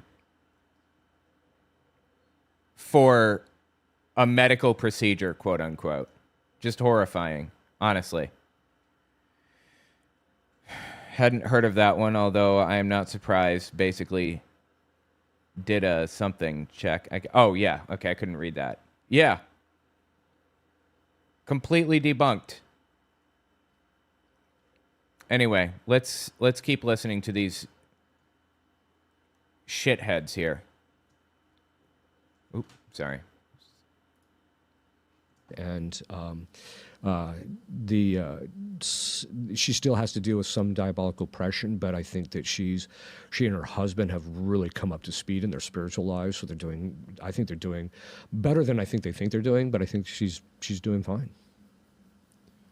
How long does it typically take to save a person from possession? It depends on the degree of the possession, because possession is by degree. That is how deep the possession actually is. If you have something like satanic ritual abuse, it's going to take a while, if it's generally speaking. Whereas sometimes I've actually had cases of possession where things have happened bad, like this one woman had, she was molested when she was younger, but she was never complicit. She didn't want it, and she always tried to lead a good Christian life, etc. So 3 sessions, boom, she was cleaned up. There's cases of children that are possessed. Those go much more rapidly. There's usually just a few sessions. But if you're talking about an adult, usually the average case, and this is something which even the exorcists in Rome have made this observation as well, the average timetable is 4 to 8 years. Years? Years. Can you exorcise a demon from a person against that person's will? No. Because if the person actually wants the demon to be there, God respects their free will, and that empowers the demon to remain. Please. So you can't get anywhere. What are those persons' lives like? Hell, they made a deal with the devil. I'd say they're probably pretty fucking good, right? They're miserable. Yeah, they're living in hell. Yeah, there was one, I actually... Well, then why wouldn't they want to get rid of the demon if that's true? Like, this whole thing is completely fucking fabricated. All of it. I had one case where the exorcist that trained me said, hey, there's this one woman, I can't get to her. Would you take a look at her? And I said, yeah, I'll take a look at her. So I went in, and normally speaking, I would say a series of prayers to keep myself protected when I went in, and then clean, and protected on the way out. But I totally forgot to do this. And so I went in. An exorcist An exorcist. You're telling me, as an exorcist, you forgot to ritually cleanse yourself in preparation for a fucking demon exorcism? Really? Give me a break, dude. I started talking to her, and she was possessed all right. She was showing signs of preternatural knowledge. I mean, there was the types of knowledge she had. It was like, wow, that's pretty. But she liked it. She didn't want it. So I told her, well, look, I can't really help you in relationship to this. Then why did she call? And so, you know, if you want to cut bait with these guys, I'm willing to help you. But until then, I can't help you. So I left. Came down with the worst case of gout I've ever had. Of gout. Wait, if you want to cut bait. I thought the term was fish or cut bait. Isn't that like do it or don't do it? So is he saying if you want to do it with these guys? I don't understand what that term means. I think he's misusing it. Gout. Gout. Just like You got a medieval illness. Perfect. yeah, exactly. So Okay, gout is not medieval. I know people who had gout. It's really bad. It really deeply affects people. A lot of people to even today. I don't know what he's talking about. and everything I did, I even took those tablets that are supposed to help you clean out the uric acid. Nothing. Didn't touch it. It's the most painful. Oh, it was just I've brutal. had it. It's shocking. Yeah. So it dawned on me a week later, you'd think I would clue in being an exorcist. I wonder if that woman cursed me. So fucking please. So I said a prayer to break the curse, and within an hour it all cleared up. Really? So I called the priest that No, not really, dumbass. had sent her to me, and usually he'll pick up the phone. Well, he didn't pick up the phone. 2 weeks later, he calls back, hey, you know, I would have called you, but I got the worst case of gout I've ever had. And I said, dude, you've been cursed. And I said, let me guess, right toe, big foot, or big toe in the right foot? Yeah, how'd you know? I said, well, you've been cursed. So he said the prayers, boom, it lifts up. A year later, another priest says, well, I think she's had a change of heart. I said, okay, well, this time I went in and I said some prayers, kept my St. Michael to protect me. But Did I she also apologize for cursing you? no. So what happens is I said some prayers to keep myself protected, but I also said a prayer which another exorcist taught me, which is extraordinarily effective, which is, Jesus, if she tries to curse me, I ask you, or if I've been cursed, I ask you to send the curse back from whence it came. Wait, are you re-cursing her? Is that what you're doing? That's kind of fucked up. Didn't she call you for help? And you're re-cursing her ass? If that's not your holy will, in either case, keep me protected. Now, there's a reason for that, is because if the person, this is why high-level witches will not get involved in cursing people as a general rule, because God, it's so stupid. they know they can become subject to the very curse that they put on people. So so I went in, talked to her. Oh no, she still liked the occult knowledge. You know, she really liked knowing what her husband was up to. You know, that kind of thing. Even though he was not even around her. So I just gave her the same story. So she was getting knowledge that a normal person wouldn't have. That's right. She knew what the demons would tell her. This is what your husband's doing, etc. And it was accurate, right? And that's how you know it's true. It's actually accurate. Great. Well, prove it then. Give me any proof. I'll take literally anything. These people never come with proof, obviously. Well, so I left, and then about a week later, I called the priest that had said, I think she's had a change of heart. I said, well, you know, how's she doing? She said, right after you left, she ended up in the hospital, and she's still there.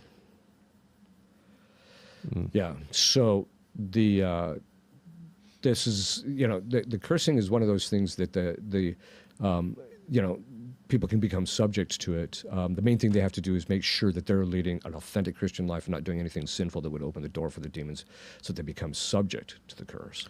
Have you ever seen a phenomenon where someone is acted on by God, clearly inspired by the Holy Spirit, has a closer connection to God than normal, and then shortly after is attacked hard by demons? Yes. That's a common reaction? Yes. Okay, so the way demons tend to function is they tend to like to go after easy prey. But because, and this is something that I learned about them, because Christ has perfect coercive power over them, which we saw in the casting out of the legion, right? And they can't do anything without his permission. But that also means that they are subject to him. And that means that they are his instruments. And so he can use the demons as an instrument of our sanctification and purification, so we overcome particular difficulties. And so a lot of times God will allow the person who's leading a really good Christian life to come under attack in order to draw them even closer to him than they actually are, or to purify them, or to make them more holy, or help them to overcome a particular defect, because the demon's using that against them. And so from time to time, you'll actually see that. And so the demons are there. He uses them, and he tells them, we call it conscription. Hey, you got to go deal with this. And they'll admit it. I didn't want to be here, but here I am. Really? Yeah. No. Huh. Tucker is just accepting this blindly. So the experience is designed to instruct the person who's being afflicted by it. That's right. To instruct them, to gain knowledge about, okay, this is how this works, but also to basically help them to grow even greater in virtue. I mean, if the demons are kind of like tempting you towards, say, let's just say lust, they're tempting you towards lust, and you combat that, the degree of your virtue when you come out of it is going to be stronger than if it's just natural human temptation. That's correct. Yeah. And so that's a lot of times why God will allow it, so the person becomes even holier, even more virtuous than they would outside that context. The demons actually hate it. Especially when you see in these cases of possession, like as I mentioned, some of these women will become extremely holy, and I'll just mention to the demon, you're becoming this person's instrument of sanctification. They'll admit it's true, and they hate it. What are steps that people can take to avoid being influenced by demons or possessed by them? Well, the main thing to do is stop sinning, right? Especially the more serious stuff. Like, stop fornicating, stop doing all this stuff, looking at Those are like my favorite activities, sinning, pornography, because pornography is where we're seeing the real uptick in obsession and stuff. Really? You see this? Yeah, so the number of people becoming diabolically obsessed through pornography and even possessed, we've seen a drastic uptick in that. Really? And yeah. Yeah, when I was first a priest, people come to confession to a priest. So when I was first a priest, the guys that would confess pornography, you didn't hear that too often because you had to go buy it, and there was a shame involved. Well, now that it became ubiquitous on the internet, you can do it in the privacy of your home. The number of men that are confessing is almost, it's pretty high up there.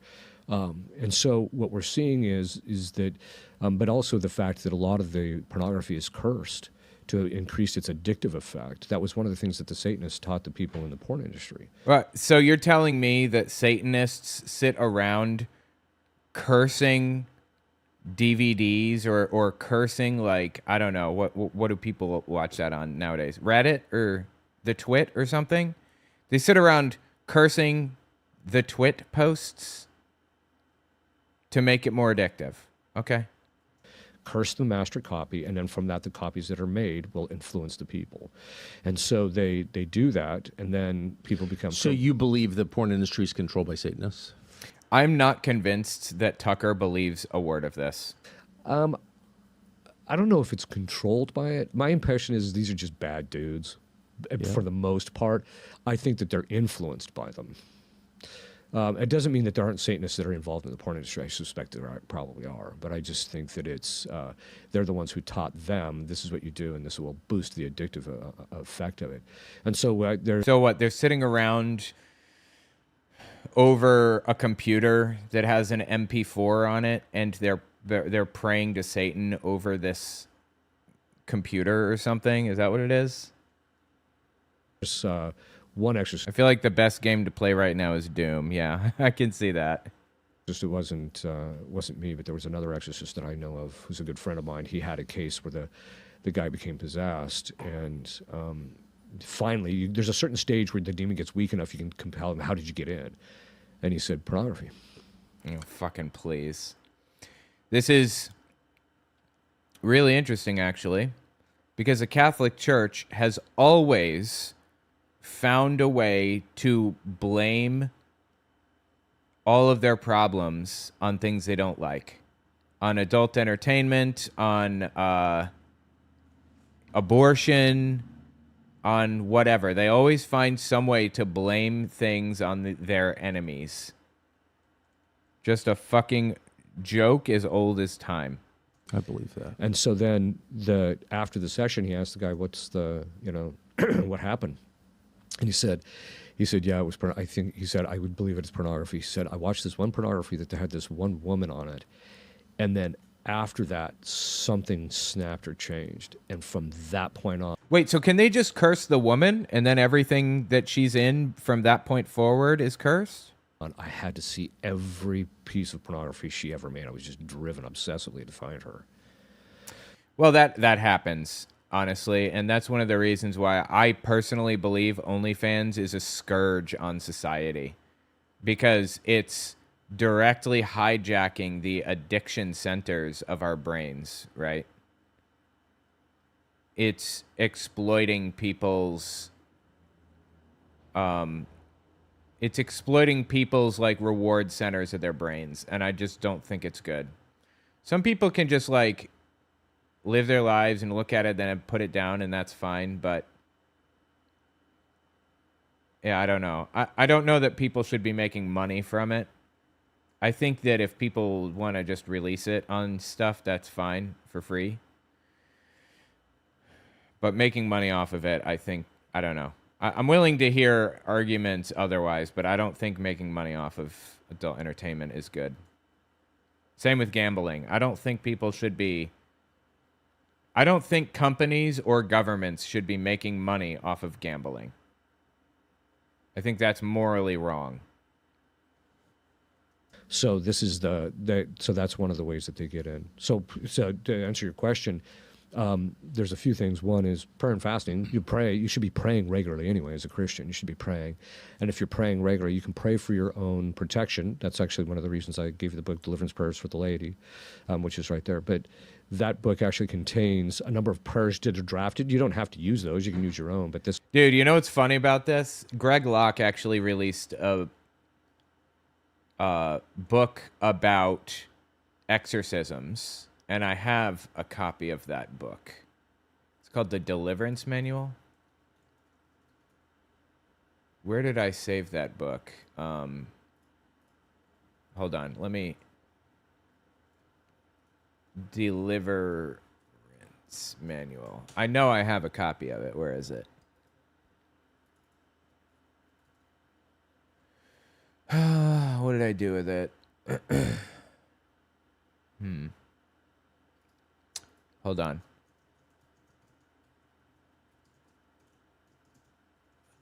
PDF.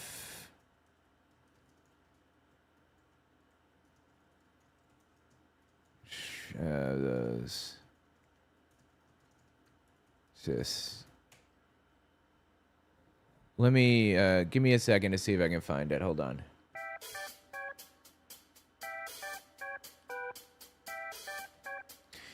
Bro, did I tell you guys that I covered Rob Schneider recently? I think you guys probably saw that video on my Fireside Chat channel.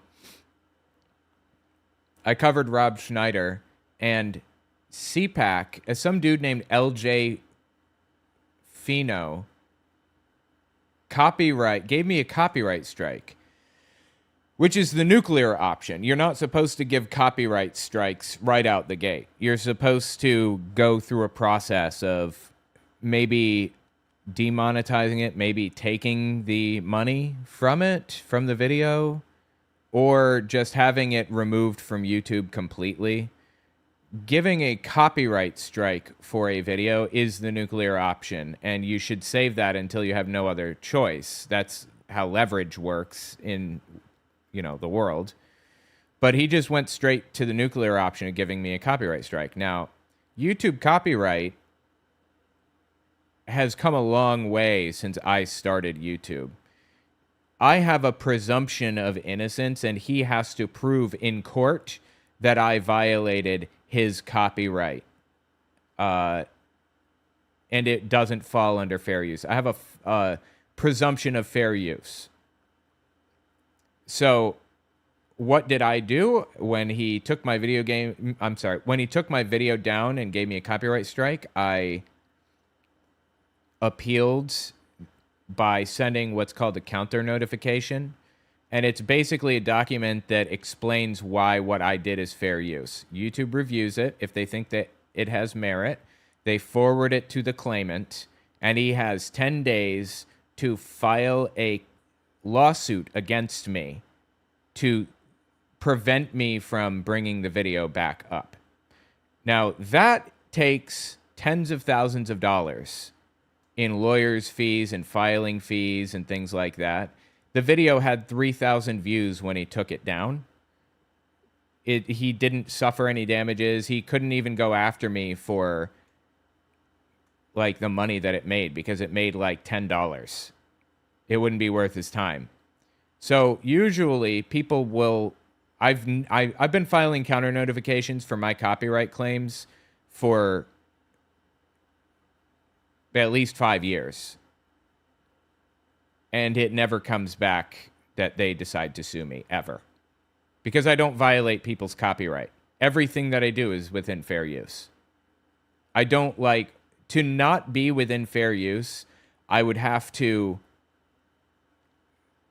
pull the CPAC video and just play it without me being in frame or leaving a single comment on it whatsoever.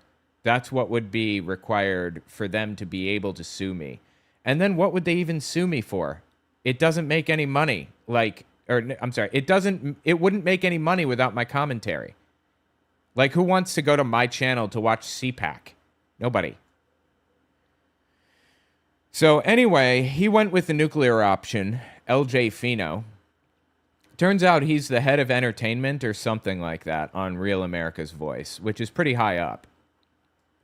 And in the counter notification, I'm legally required to provide my name, my address, and my phone number for filing in court. Like, you have to have the person's name, like address and phone number in order to file. That's why I provide those things. It's required. What does he do when he gets my name and phone number? He calls me. He called me. That is, at best, a misuse of the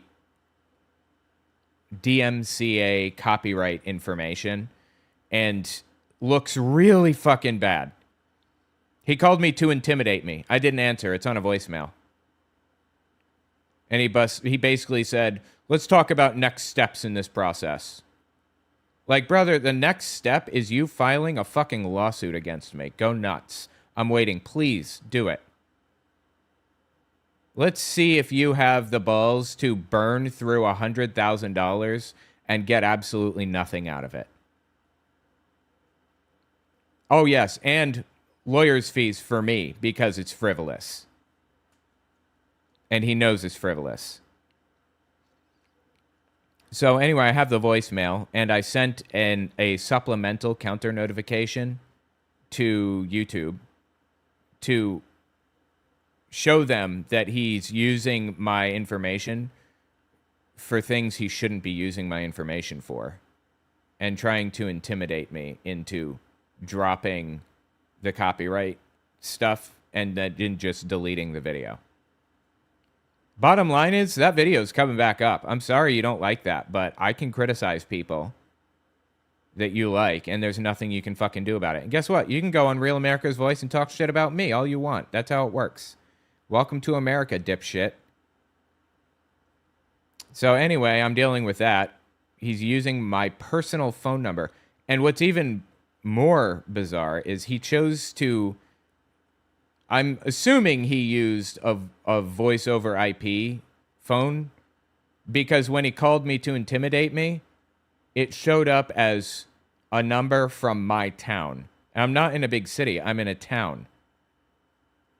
He called me from a number in my town.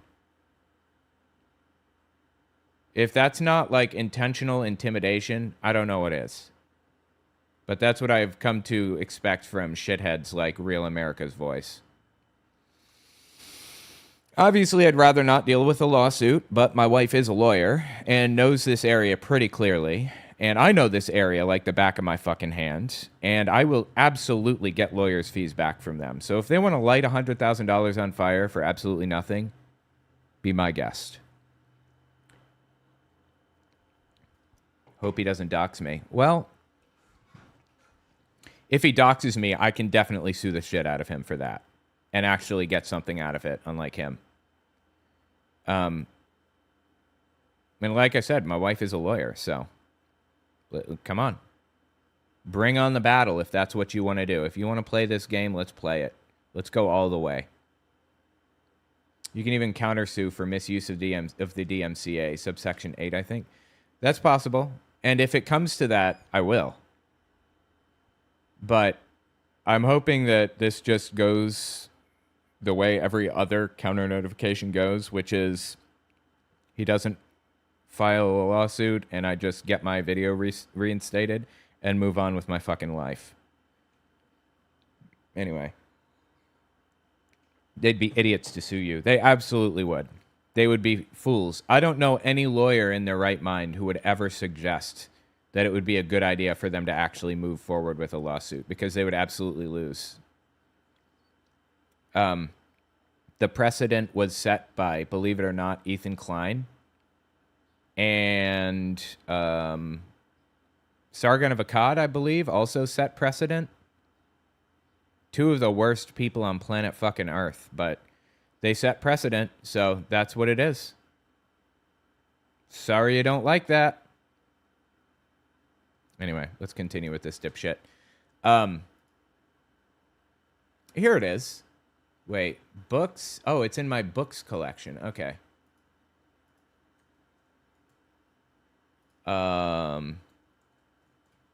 Here it is. Greg Locke's Deliverance Manual. Right here. Let me pop that puppy up.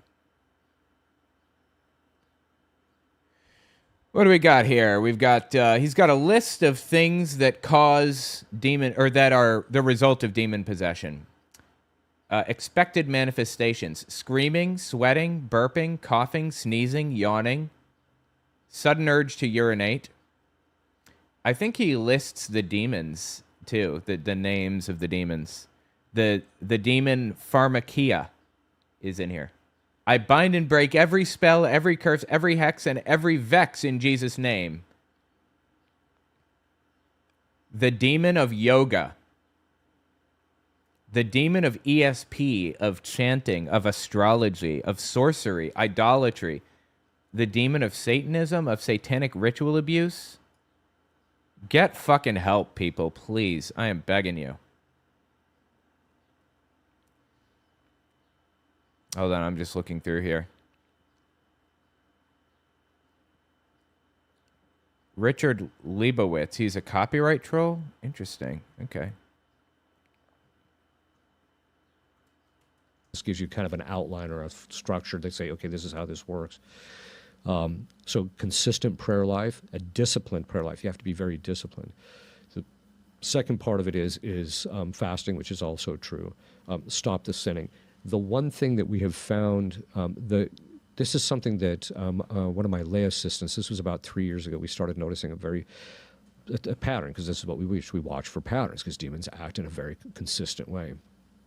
And what we started noticing is the people that the demons attack, whether that's attacking their externals through oppression or through obsession, and even in temptation in some cases, are people that there's some area of their interior life that is undisciplined. You know, they eat too much, or they're not, you know, when it comes to chocolate, they're a little too indulgent, you know, instead of just... What? Chocolate's awesome. Come on. Trying to moderate those things. Not that those things are bad. It's quite the contrary. They're good, but they have to be moderated. Or the person just doesn't moderate, like, their irritation or anger in certain circumstances, things like that. So there's some area of their life that's undisciplined. Sometimes it's just they're not praying. You know, you should be praying on a consistent basis every single day. I mean, if you really love God, if you and as we know, this guy is definitely preying on all kinds of people. Really love him, you're going to want to be with him, and that occurs through prayer. A lot of people just don't do that. Also, if you understand the world well enough to be terrified by it, comma, which you should be, Yes, comma, yes. then you will seek safety in prayer. I think That's exactly it, yeah. And also the prayer, because you're lifting your mind and heart to God, which is one of the definitions of prayer, is lifting your mind and heart to God. It gets that right order in your own mind, and so it gives you clarity so that you know, when you see the insanity in the world, you can still navigate it and it doesn't affect you as much. But it's that undisciplined somewhere in their spiritual life that is, if people are getting attacked, you have to start figuring out, okay, where are you undisciplined? This is what you need to do. Get that cleaned up and it'll stop. Man, that is, I think whether you believe in God or not, you can see that that's true. Yeah. Please. Are you hopeful for the country, since you seem to pay attention to the whole country, not just... Yes and no. If you, by hopeful, you mean in the sense that human beings are going to correct this, you know, right this ship, I think it's beyond human correction at this stage. It's so bad. That's funny because these people were just like, I don't know, 12 months ago saying that this ship could be corrected if Donald Trump took power. Weren't they? If Trump wins the election, we can fix everything. It'll all be set straight and corrected, and we'll be in good shape. We'll be good to go, right? Well, Trump won the election. Now, are things corrected? Are things better? Are we in better shape? Or did he fuck things even worse than they were before? Because it sure as shit looks like he fucked everything to Kingdom Come and back, to me. Especially when you look at the corruption in the higher levels of government and that type of thing. But I am also hopeful that... I'm sorry, look. MAGA controls every part of the U.S. government right now. Every part of it. They have the Senate. They have the House of Representatives. They have the executive branch, the presidency. And they have the judicial branch. Completely. Fully and completely. Now, why do you think that they can't fix corruption exactly? They could fix literally anything they wanted. If Democrats had this level of control, they could institute a full communist fucking takeover if they wanted to. The level of control that Republicans have over the government is absurd. And for you to claim that it just can't be fixed is you giving up on MAGA completely. But it's not really giving up on MAGA, is it? Because he still supports Trump and all that shit, largely. He still supports the Republicans, at the very least, if not Trump. These people, you can't convince me that they're honest actors. That Christ, if you look at the history of how God deals with human beings, he'll let us be evil only for so long, and then he gives us a spanking. Beware, there's also a demon of not quite enough chocolate. That's pretty good. I like that. So I think that that Christ is going to correct it. Probably fairly soon. I mean, who knows when that is, but I think we're getting to the point where we're, especially in a post-Christian era, we're almost as bad as Sodom and Gomorrah. I mean, oh, please, dude. A post-Christian era? Come on. I tell people, look, at Sodom and Gomorrah, at least they weren't trying to marry each other, No, it's true. Yeah. They weren't? And so, so I think that we've gotten to the point. He's talking about gay people, of course. At least gay people weren't trying to marry each other in Sodom and Gomorrah. What a complete piece of shit. Seriously. If he were a real priest who really knew the Bible, he would know that Sodom and Gomorrah wasn't destroyed because they had gay people in it. It was destroyed for their ill treatment of the poor, according to the book of Ezekiel. Because they didn't treat people well. It was about how they treated people. But he doesn't seem to be a real priest, as far as I can tell. Maybe he's ordained by the Catholic Church, but he certainly doesn't know the Bible very well, obviously. He's making up characters in the Bible that weren't even in the Bible, like Isis and Asher, or no, not Asheroth. What was the other one he said earlier? The demon of homosexuality? Fucking vile. It's a complete piece of shit. Where that God is going to punish us, but in a way that a good father corrects his son when he's doing bad things, right? Totally. Do you think that the first thing that jumps to mind is through war and nuclear weapons? And I wonder about the role of technology in all of this. So you said when you started, the people with porn problems bought the porn, and that's a small number. But thanks to technology, it's embedded, universal porn use. Yes. Yeah. You look at something like AI or nuclear weapons specifically. Mm-hmm. Hey, is looking at adult entertainment generated by AI wrong in their minds? You're not actually looking at adult entertainment, right? So, like, is it wrong? Or is it just looking like is it just like looking at any other picture? Not to think that was demonically inspired. Well, obviously, these are natural things which we could discover on our own. Whether the demons actually inspired people to start pursuing this, I think the real problem is the use of them. Right. That's where the real problem is. So AI, I mean, I use AI to do research. Yep. And people probably don't like this, but I also use AI for research a lot of the time. Like I'm writing a book right now, another book called God's People. It's about basically it's short essays about major figures in the Kirchenkampf, or the church struggle in Germany, when Hitler tried to take over the church. And I basically feed in like a bunch of articles that are written in German from like the 1930s clear through to the 1980s. And of course, I don't speak German, so I will feed these articles in to AI in German, and I will ask it questions about the articles, what the central thesis was, what the arguments to support it were, things like that. And it's been eternally useful, incredibly useful. Tucker took 1973 Exorcist movie too seriously. Yeah, no joke. I mean, that's what it seems like. It seems like this dude that he had on is describing like The Exorcist. It's ridiculous.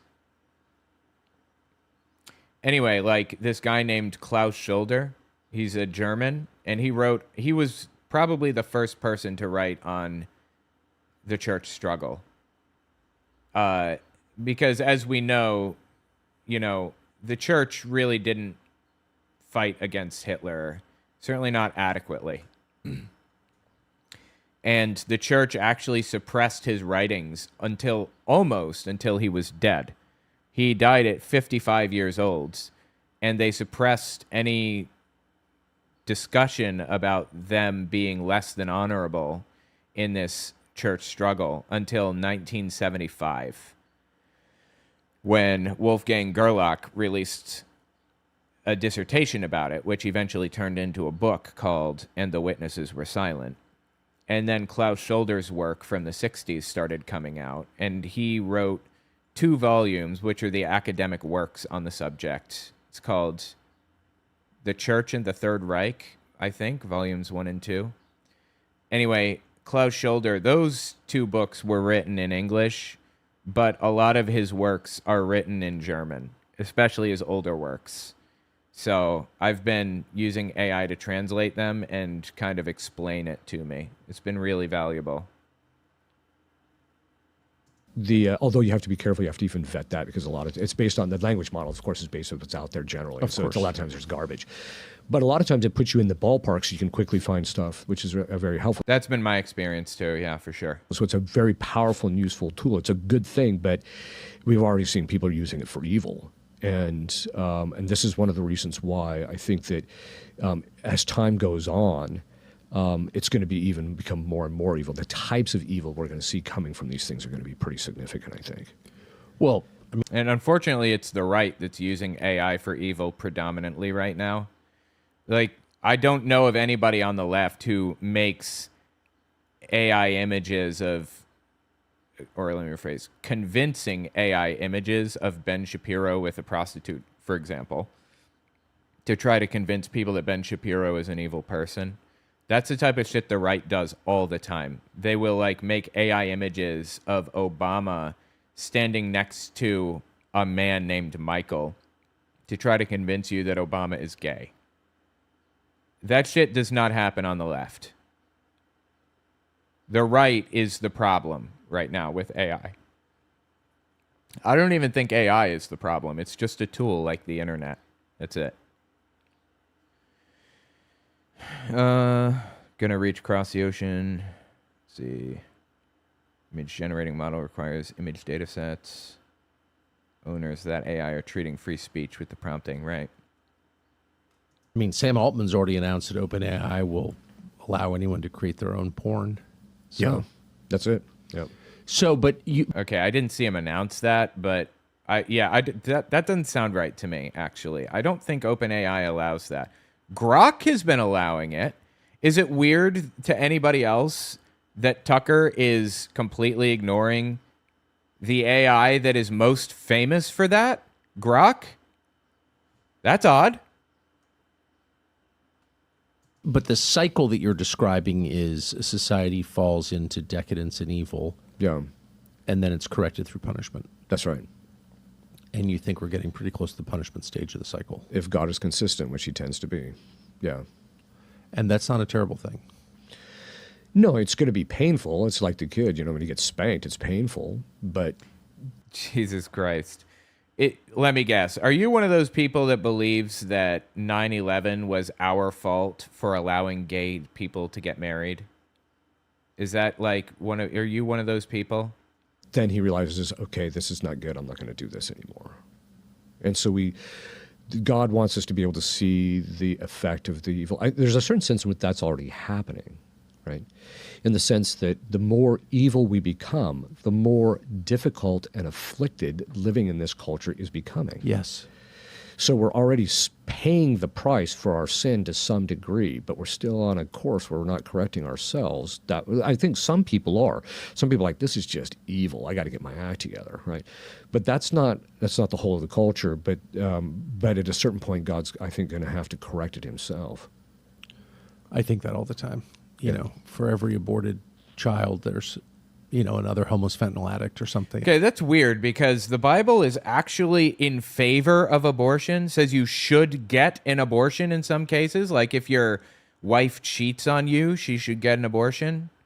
She goes to the priest, he whips up a concoction called bitter water and then gives it to the wife. And if she cheated, then an abortion will take place. Yeah, that's from Numbers 5:11-23. Now, what verse are you citing from that you think the Bible is anti-abortion? The fact is there is no anti-abortion verse in the Bible. There are only pro-abortion verses. This is completely fabricated garbage. Churches in the Third Reich, that's it. 1918 to 1934, and then Volume 2, 34 and onward, I guess. Barman in Rome. Yeah, 34, the church struggle. Wow, he stopped before Hans Kerl took over. I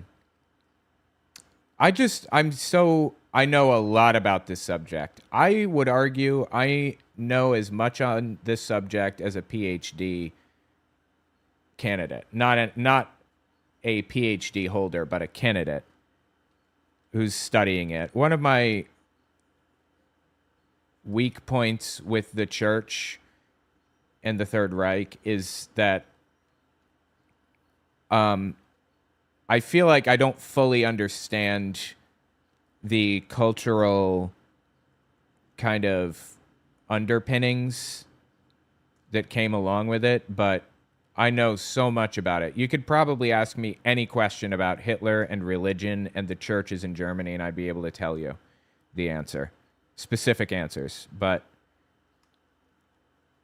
1932 is when the struggle really began, and it was started by a guy named Kuba, K-U-B-E. He was a Gauleiter, or a governor, basically, and he basically they started a new kind of denomination of Christianity, of Protestantism, that they called the Christian nationalists. That was like the name that they were putting on like the, you know, the church voting whatevers, the Christian nationalists. And he wrote in the Völkische Beobachter that the Christian nationalists should all get together and vote in church elections, because church elections had super, super low turnout. It was a January 10th, 1932 Völkische Beobachter article. It was the Nazi newspaper is what that was.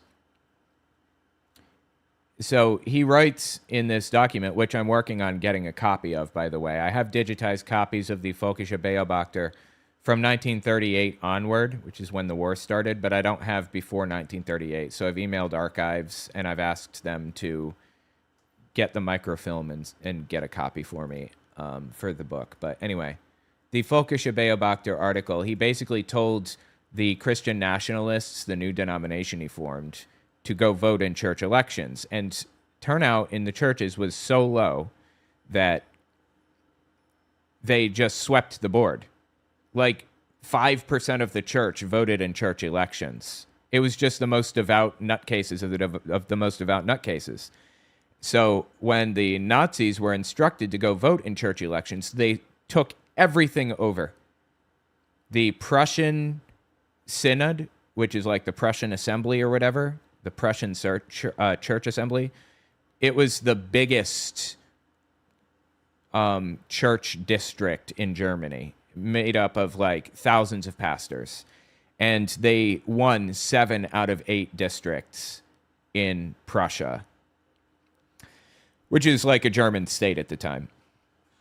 And it became known as the Brown Synod because they all went to the assembly, the delegates, to vote on church matters. They went wearing their brown shirt uniforms.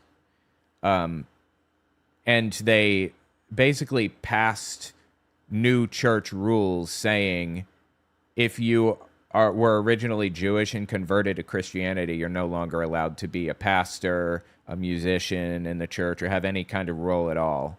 And later on, they would go on to make a rule that they had to sit in segregated sections. And obviously, eventually, it turned into they're not allowed at all in these churches. But anyway, so they put the Christian nationalists, their name for their new denomination, the Nazis' name for their denomination, on the church voter rolls. Like that was who you were voting for, that party, the Christian nationalists.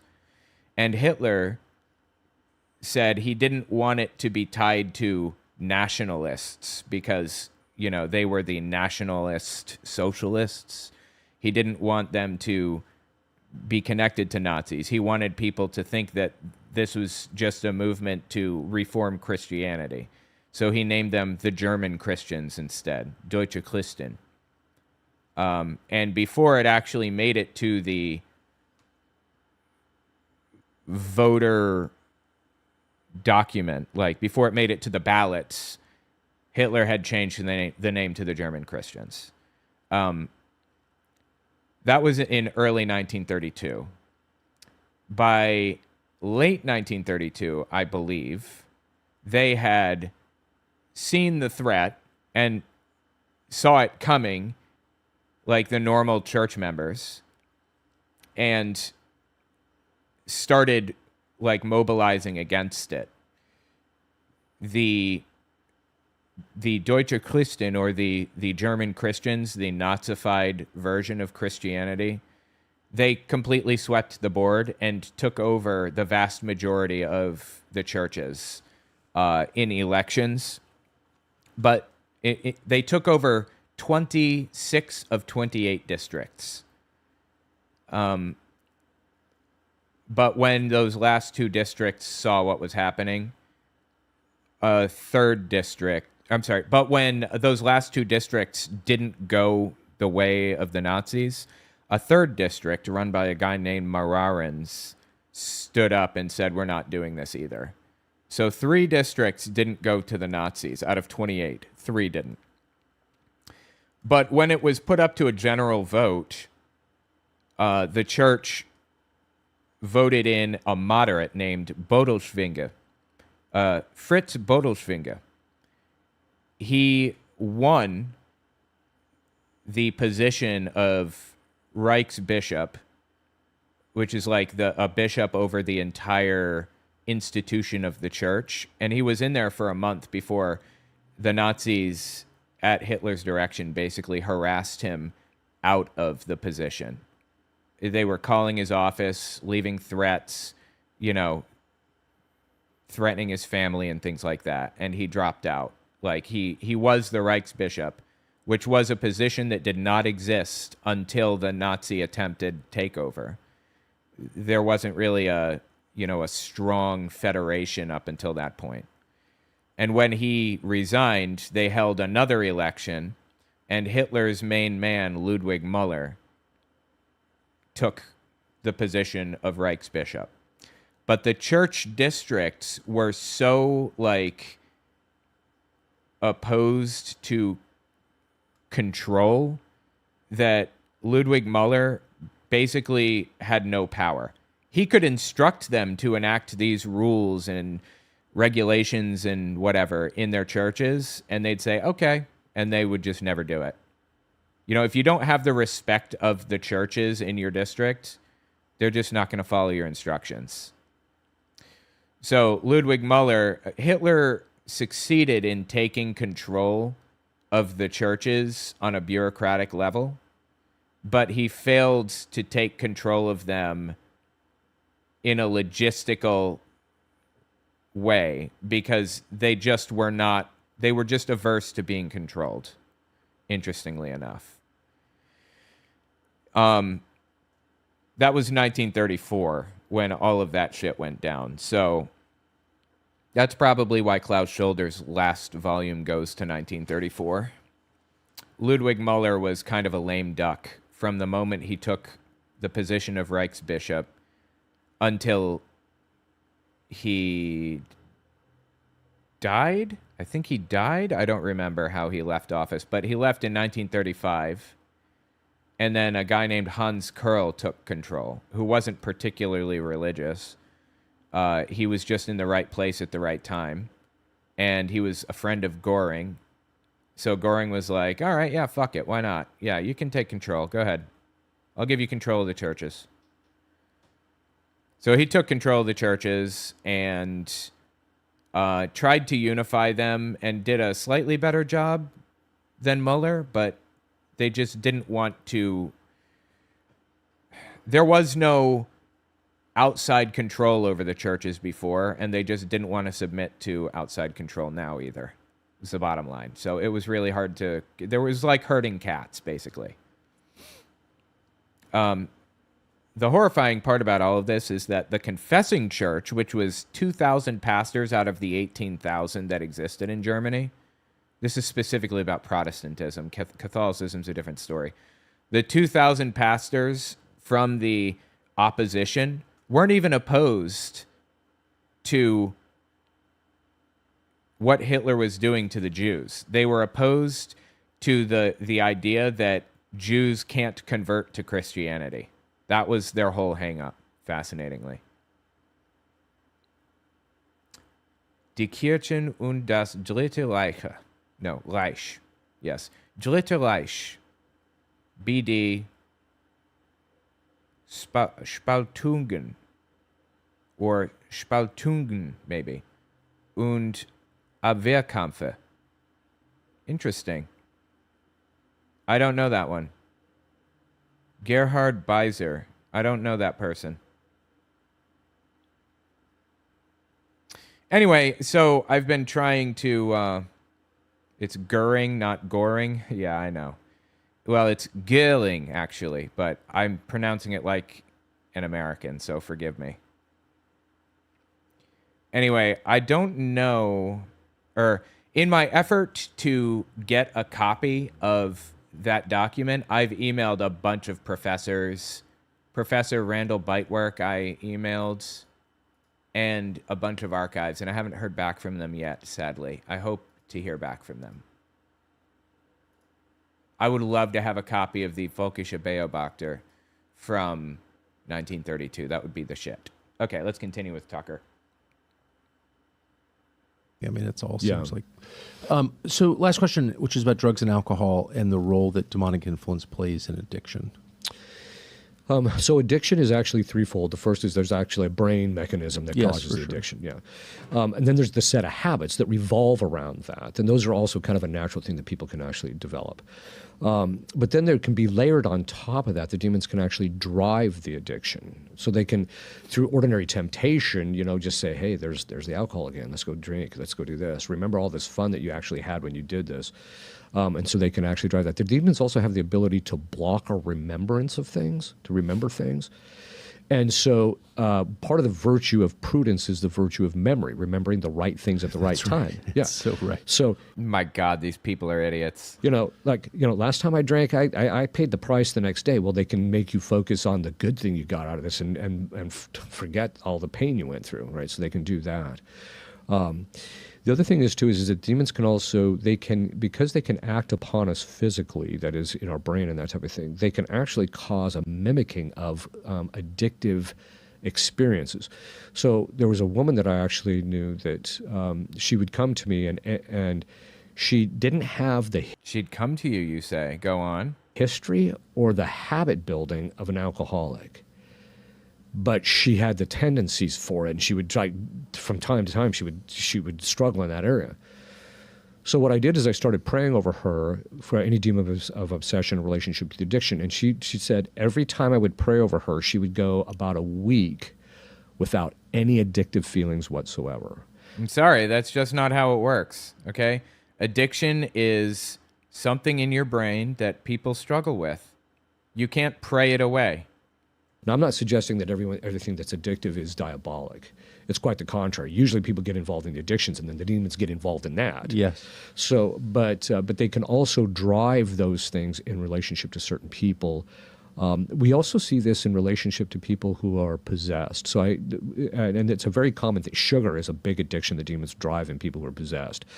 Oh my God, dude. Please tell me you're talking about that scene in Men in Black where that alien creature said, "Sugar water. Need sugar water." Do you guys remember that shit? Let me find it.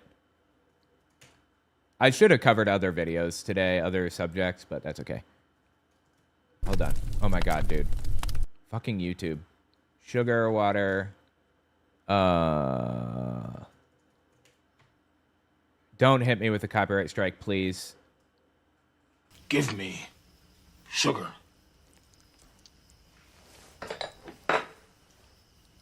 In water.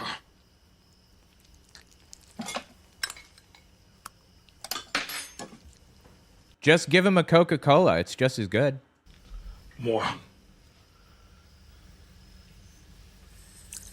More.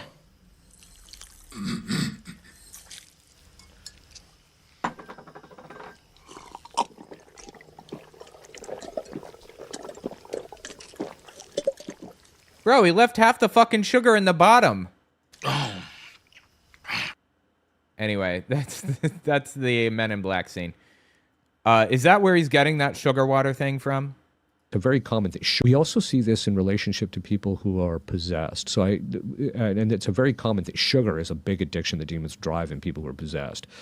Really? Where they can't stay away from the sugar. I had one case. This was kind of interesting. I had gotten to the point. This woman that was undergoing exorcism for possession was a very virtuous woman. I'm like, why am I? Why is she suddenly sleeping with everybody in the church, in the congregation? Am I getting this guy out, right? And so at a certain point during one of the sessions, I commanded to him. And she was possessed. Yeah, she was possessed. I said at a certain point, I said to the demon, I commanded the demon to tell me, what is it you have on her, right? And he just looked at me and he said, pop. Meaning, Oh my God, soda. Are you fucking kidding me right now? Please. This is so stupid. soda. Yeah. So he checked out. I asked her, I said, do you have a problem with soda? And she said, I cannot go a day without rewarding myself with it. She says, I just can't do it. You know, juice is just as bad for you as soda. It's all just sugar water. That's it. And then once the possessions broke, boom, they don't even have the inclination towards it. So that can drive those kinds of things. And again, I'm not suggesting that everybody who has these addictions, because these things are just I wonder if this woman was actually drinking diet soda the whole time, and he was like, well, you know, it still counts, right? Even though there's no sugar in it. addictive by nature. And people develop their own. But in possession But cases... sugar addiction, wow. Sugar addiction. I'm not surprised even a little bit. I'm just surprised you said that out loud. That's like, because it's so clearly... Oh my God, dude. No, don't do it, Tucker. Is he saying it's politically incorrect to talk about how sugar water is bad for you? Is that what he's about to tell us? Surprised even a little bit. I'm just surprised you said that out loud. That's like, because it's so clearly true. Yeah. Why do you think it's true? Because I've just seen it and felt it, and I just know that there's some kind of connection because it causes compulsion. What? Oh my God, this is so fucking stupid. Yes, exactly. And compulsion's always a sign to me as a total Yeah. layman. But like, compulsion? Really? What's that? Yeah. The compulsion to harm yourself? Yeah, There's right. no evolutionary theory that can account for that, right? Right. Yeah, exactly. Yeah. Yeah. There's no evolutionary theory that can account for obsession or whatever. Yeah, obsession. There is actually an evolutionary explanation for this. And they're obviously a lot more compelling than his stupid garbage. Hijacking of reward circuits is the most established framework. The mesolimbic dopamine system evolved to reinforce behaviors that promote survival. Eating, social bonding, exploration, that kind of thing. It works by creating a dopamine spike that says, this was good, do it again. Addictive substances and behaviors exploit the system by producing dopamine responses that are far larger than anything the system was designed for, like cocaine, for example. So, yeah, you're just completely full of it. And a lot of times they'll look just to see what our dispositions, like I said before, our dispositions are, and they'll drive those areas, these addictions, you know, whether it's to a particular kind of food or whether it's a particular kind of thing. Although with men eating a lot of meat, I get that, you know. So, but Is that an addiction that we shouldn't be participating in? Eating meat? Is that bad? Okay.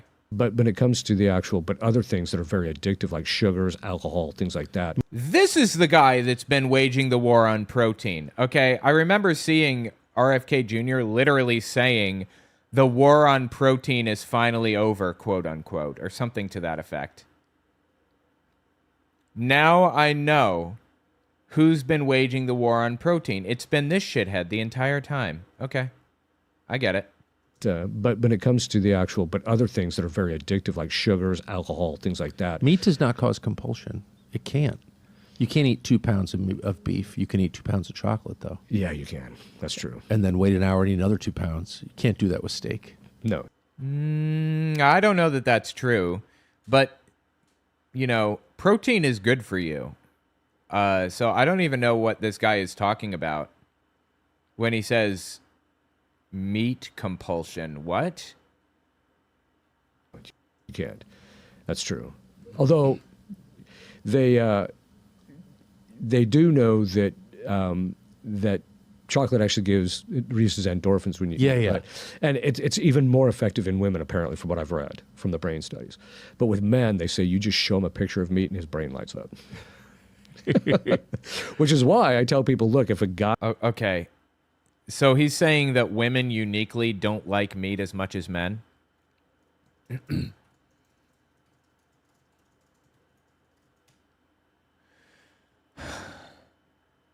I don't... That's fucking bizarre. I'm sorry. I don't understand what the hell he's going on about.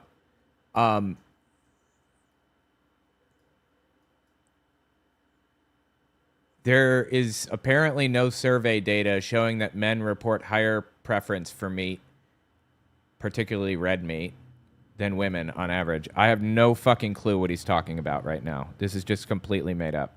Guy doesn't like meat, there's something wrong. Yeah, I think that's totally fair. A guy doesn't like meat, there's something wrong. Okay. Yeah. Father, that was amazing, and I appreciate your doing that. Well, thank you for having me. Thank I really you. appreciate it. Very much. That was some wild shit, dude. Holy Christ on a cracker, bro. Tell me what you think about that in the comments. Wild. Okay. Was there something I wanted to hit specifically before I get off of here? Oops, I did not mean to hit that button. Let me look at my tabs. Got Stu Peters and Doug Wilson. Delete that. Lock on the Red Heifer ceremony can be deleted. Jack Hibbs.